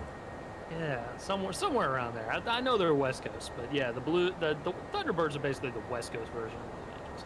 Pretty much. Still And they've had flyovers before on the East Coast. You know, Jags games, they've had flyovers. I don't know. Tomorrow's a military salute to service game, and I didn't even pay attention to what the flyover's supposed to be. Oh, I didn't see that either. I need to take a look. I don't think the weather's supposed to be that good, so I have no idea. Yeah, But, with old Etta out there in the tropics. Etta! Telling. Well, ain't that the truth, man? What a year for hurricanes, by the way. It's just No kidding, right? It's run almost through as 'em. if Mother Nature was just like, oh, you got a pandemic going on? No problem. We'll toss around a couple hurricanes. We'll see how that goes. Yeah, let's just Louisiana, dude. I feel so bad, boy. They've gotten killed. No kidding. Killed. It's not been very good. It's not been very good. Yeah, and then my girlfriend Tara's family's over in Robert, Louisiana right now. They just bought a property over that way. And, Oh, wow. Thankfully, they're fine. Like, there's no damage or anything to the property at all. In fact, they're still going along with the contractor as if, nothing really happened at all. That's good. That's great to hear. They got one of those fancy stoves, man, that has the air fryer built into it. What? I you ain't seen never that? heard of that What? before. No, Oh, that's dude, crazy, dude, man. That's that's the next thing, apparently, man. Air is that fryer they got- built into the stove. Yes. Wow. Yes, it's wild. They only got it for like $1,000 too. I was like, oh jeez, okay. Yeah, sign me up. Sign me up. I'm sold. Sign me up, brother. Yes, sir. We're just cruising here, man. We're just cruising. We're coming up to the top of the descent. Before too long, you see us taking just a little bit of a left turn here. Good views up here, man. Yeah, man, it's not a bad view. The original route, the original route I had us taken was going to go over DC and Philadelphia. Gross. Yeah, I know, right? Tonight it might be chaos, but it is what it is. Right. You know, maybe we'll take that route another time. But like I spoke earlier in the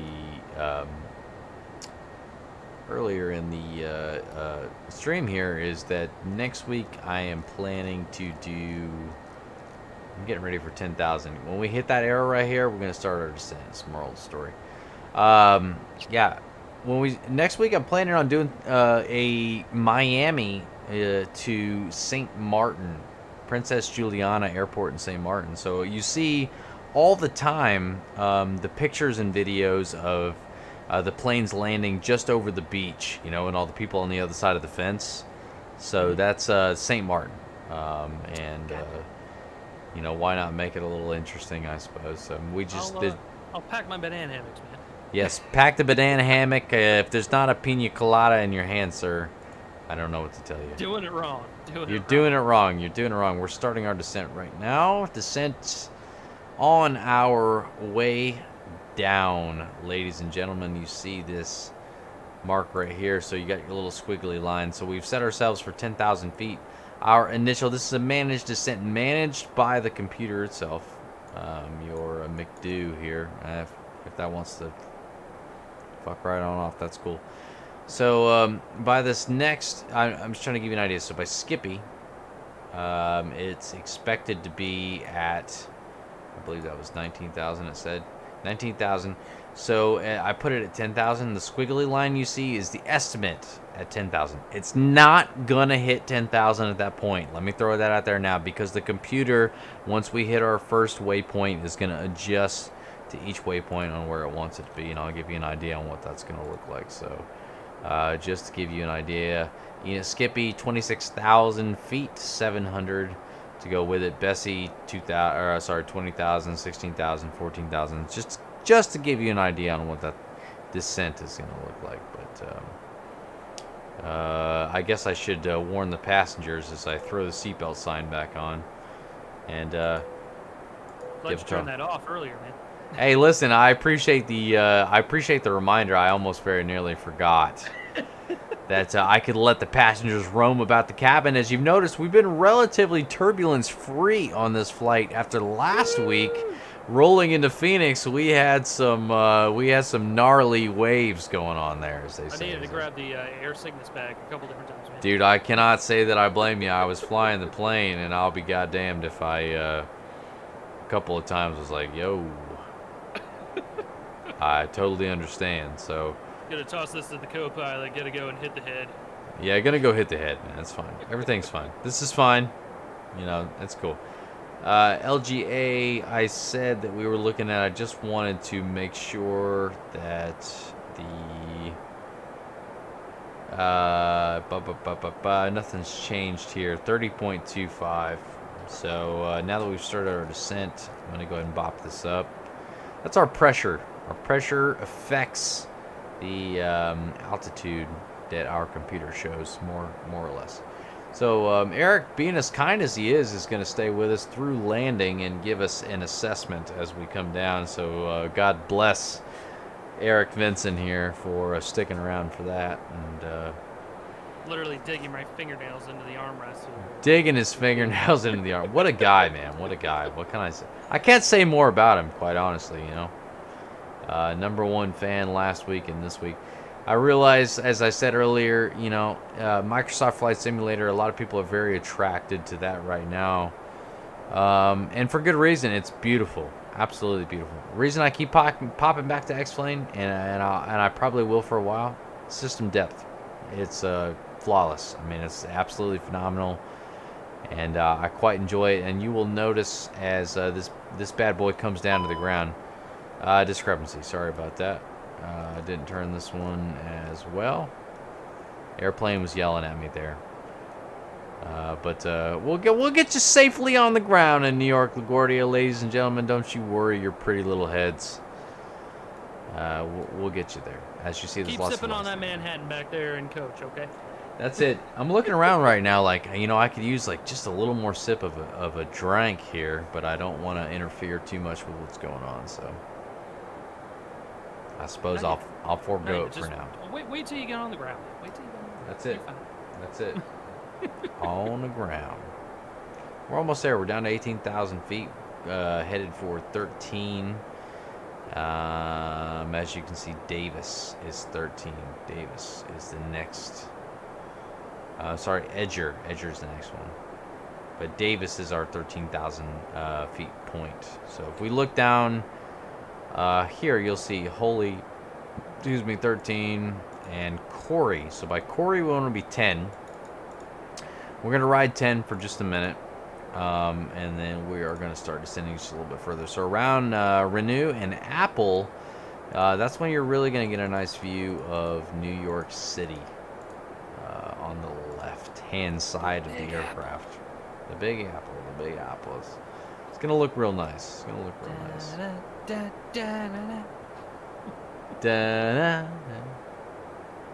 Just taking a gander out the window here.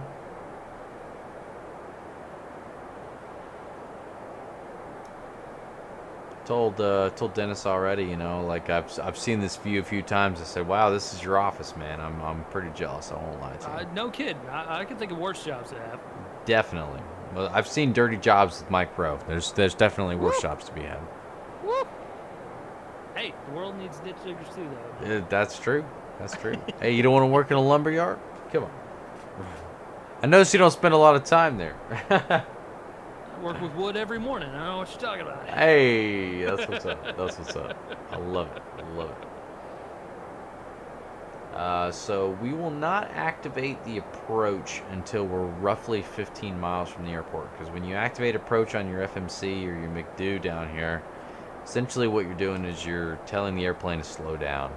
We're not ready to slow down just yet. So traveling right now just north of 340 knots.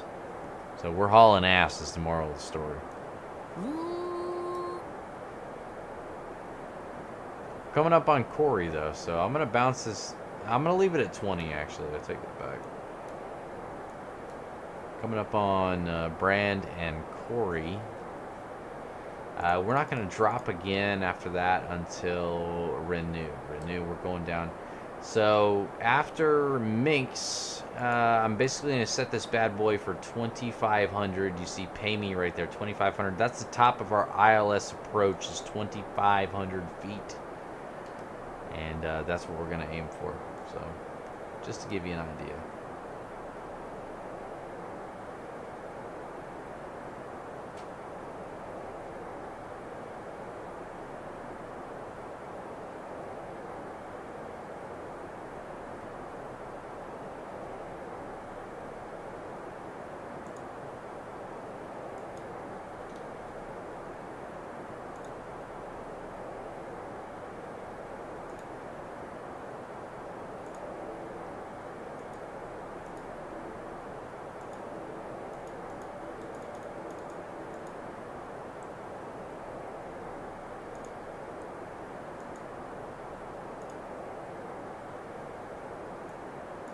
Looking good, looking good.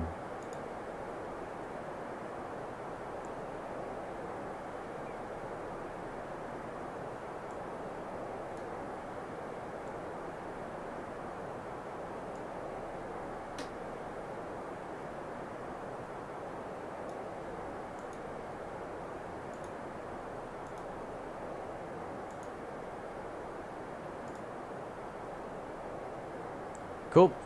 I was just getting Eric set up real quick with a nice view of what we're looking at here. Oh, yeah. Eric, can you see it all right, sir? Is it coming through for you? It is coming through here slowly but surely.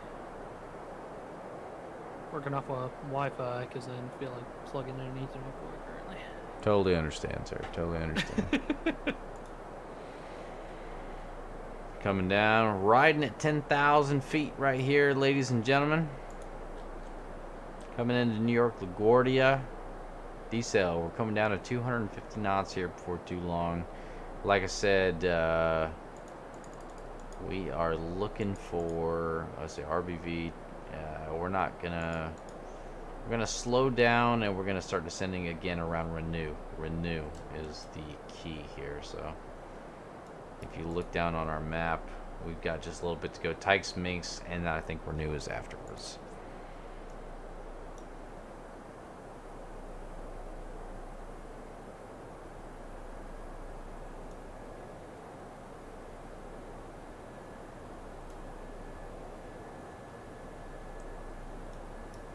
Got a little wind, it ain't much. Coming from 124, 1 knot is what we got. Nothing too crazy.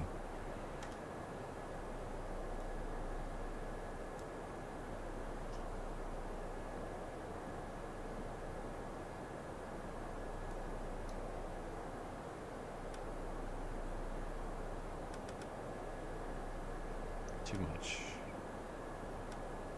Doesn't look like it's popping in here for me, man.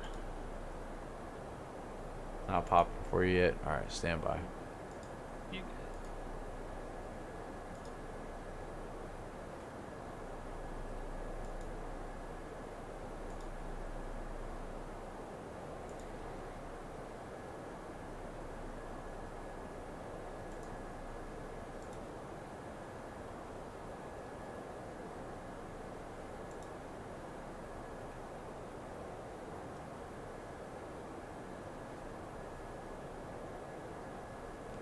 Is it just blank? Is that what you're seeing? Yeah, it's just blank is what's going on. That's all it's showing on this end too. It's odd. Interesting. Can't For a second before you closed it. And then, it popped up for a second though? not there. The last time, or the first time that you had started it. Oh, interesting. Like I had heard the audio and all that, and then you closed it and then opened it back up and it wasn't there anymore. Wonder if I share OBS with you if it.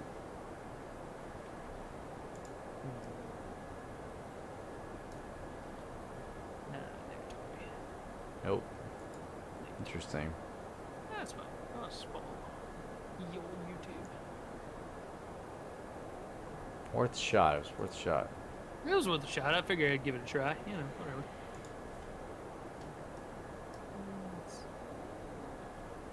Looking good though. Coming down into New York. LaGuardia here. Riding about 10,000 feet, folks. Our final descent will start here in just a moment. As you can see, Renew coming up right here. We are going to go ahead and, like I said, 2,500 feet for Pay Me. Pay Me is what we're looking for 2,500. So we're going to go down to 2. And we're going to go 2,500. And I'm going to go manage altitude here, and the computer will take care of it itself. You'll see right here, if you look real close, right after Mix, it's going to start to descend again.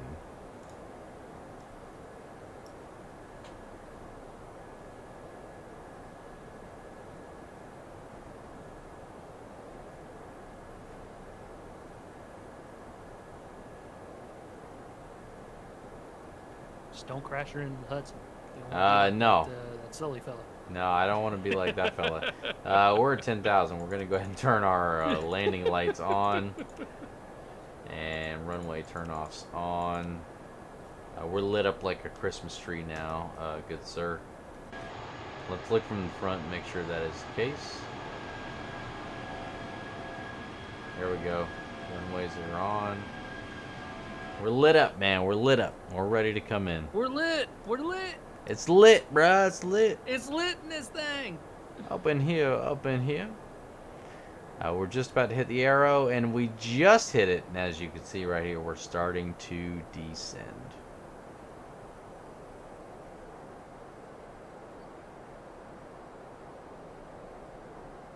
I'm going to go ahead and fire up the LS here.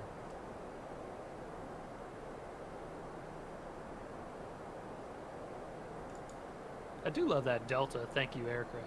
That's pretty Dude, damn cool. it's cool, right, man? It's honestly one of my favorite liveries that they've done. I think it's pretty neat. And as you can see here, you know, just we're kind of gonna go up, take a left, and turn in runway 13 into LaGuardia, over the water. We'll land on. So don't fuck it up. It's the moral of the story here. Pretty much, man. Pretty much.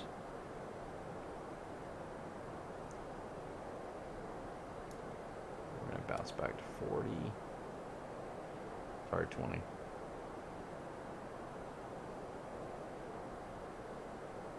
It's a roundabout way of getting to the runway. Yeah, there's another way to there's a runway that's a little bit more direct, especially if you're coming from the south. This one I wanted to try to plan out just because the approach is a little nicer, but we'll see how it goes. Ah, fingers crossed. I got faith in you. Oh, of course, man. Fingers crossed. Like I said, man, I only hope it can be a little bit of a better experience than it was last week. But I didn't stick around for last week's landing, man. So it wasn't bad. Like I had it coming in real nice. Moral of the story was I thought I had the reversers set up the way I wanted to have them set up. Did not have them set up. Yikes. So what happens when I went to go throw it back up? It went ahead and hit me with the old forward reverser. So I started coming back up, or forward throttle, I guess. Started coming back up, and it was like, yeah, you just screwed this up. But I still got it on the ground. We only floated it a little bit. Our goal here, ladies and gentlemen, is butter. We're looking for butter. We want to paint this thing on. hot knife through butter. Hot knife through butter. Nice and toy like a twigger. Tweet like a twigger. Coming in looking good right now. We're getting close. Yeah, we're getting real close. All right, we're going to pop down here. Performance, we're going to go ahead and activate the approach. Fantastic. We get all the information put in here earlier for the approach. Airplane's going to start slowing down before too long. I'm going to activate the approach here. And as you see, the speed has been updated here. 154 is what we want to get down to for landing, is the moral of the story. So, fun fact for you here. So you see these two dashes, first two dashes, just below 240 knots is going to be for the flap, so flaps 1. So that's basically what you can handle on flaps 1. So 230 knots, flaps 1. So as soon as we get below that, we can throw flaps 1 down. That's going to help us slow down a little bit more. There you go. There's New York City right there on the left.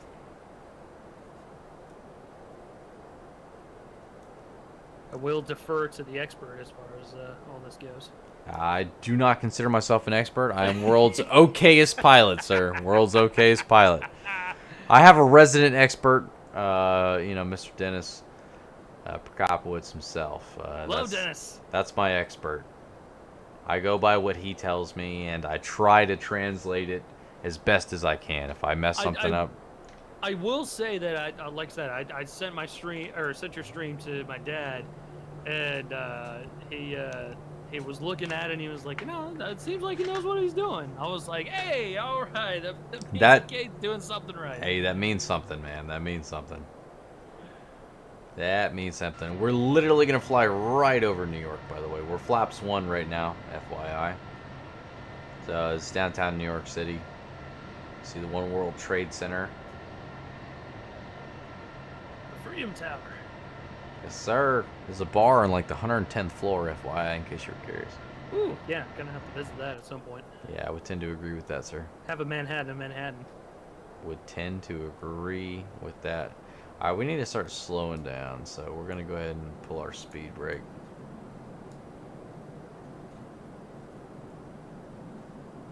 Yeah, don't put the plane in the 110th floor. Okay. No. We're Allah Akbar is not flying this plane. That's not any sort of intention whatsoever. So. Oh, Jesus, so good. Yeah, we're slowing down. Thing is looking good, looking good. We're gonna make a turn here. We're gonna come in, like I said, man. It's a really, really nice approach. Coming in hot. Not inaccurate whatsoever. Alright, we're going flaps 2.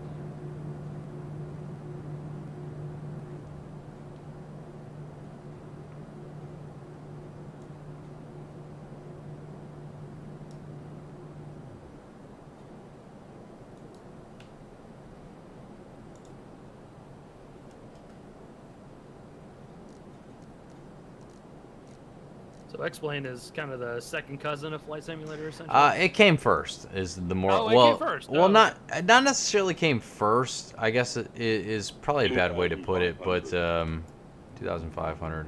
We've gotten the notification. Not necessarily came first, but like X-Plane 11 came out in 2016, and Microsoft Flight Simulator obviously just came out this year. X-Plane, while the graphics don't look as good, it's had more time to refine some of the, I guess, abilities, you could say. Yeah. All right, we're dropping the landing gear. We're getting ready to turn in. We're going to go ahead and also throw our auto brake on low. Yeah, it's the system depth in here is crazy different. I mean, it's one thing I give Microsoft Flight Simulator like hardcore a huge advantage on is content-wise. It's a lot cheaper. If you want really good like visual content on here, you end up paying a lot more for it. And I've not spent too much on it. Like third-party aircraft, I bought this A321, and I think it's been well worth the money. Microsoft Flight Simulator will start to do something like that as well, where they'll start charging for aircraft once aircraft start coming out, is the moral of the story. Right now they have the default aircraft 747, the A320. There's been a third-party company, Fly-by-Wire, who has been essentially upgrading the default A320 for no cost, which has been really cool. But there's been some announcements for some other aircraft, which is exciting, but it's probably not going to happen within the next 6 months. That's just the initial thought process, I guess, on the time frame. So Makes total sense, given what's going on in the world and all that fun jazz. Oh yeah, for sure, for sure. 2,000. Turning in. I don't know if you can see it right now, but if you look ahead, that's our runway. Right there. We're going in right there. About 1,000 feet or so, I will take the aircraft. It will be mine. I'm going to go throw the second autopilot on. And we'll try to do the best that we can to put this thing on the ground without substantially messing up. So... That's excellent. Yeah, I'm seeing where we're going right now, my friend.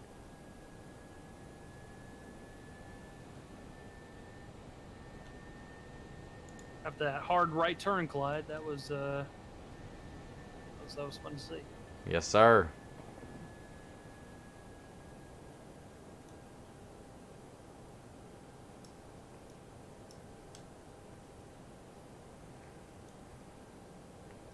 And we're coming in. A little bit of New York, a little bit. Hey, this is downtown New York right there. Is the Eiffel Tower, or not the Eiffel Tower? What the fuck's wrong with me? Sorry, the Empire State Building. Jesus Christ. Woo! Empire State Building right over there to the right, in case you were curious. Central Park, nice view of Central Park right there on the right. Eiffel Tower, good grief. Eiffel Tower, jeez Louise. Maybe Did you fly to perhaps. Paris yesterday? No, maybe I should though. Maybe I should. 1,000 feet. Calling it. It is my aircraft, ladies and gentlemen. Yes, I hear you. I heard you 3 times ago. Easy has the ball. Yep, Easy's got the ball. We're going to go ahead and go down, take the speed brake off, arm the ground spoilers. I don't have time to really tell the cabin crew that we are going to land. Buckle up for safety. Yeah, no joke, man. No joke. Wish me luck here. 500.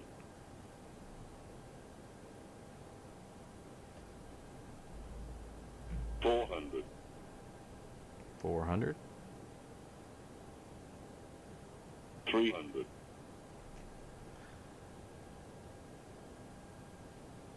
Well, that motherfucker's coming the wrong way right there, dog. Uh-oh. Looking good, looking good. 100. We're going to try not to float it, but we're going to flare. 40. 30. 20. Retard. Retard. 10. 5.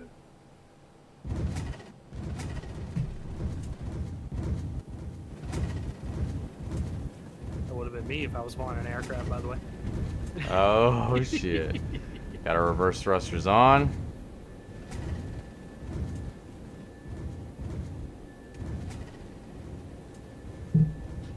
Down to 60. Cut it off.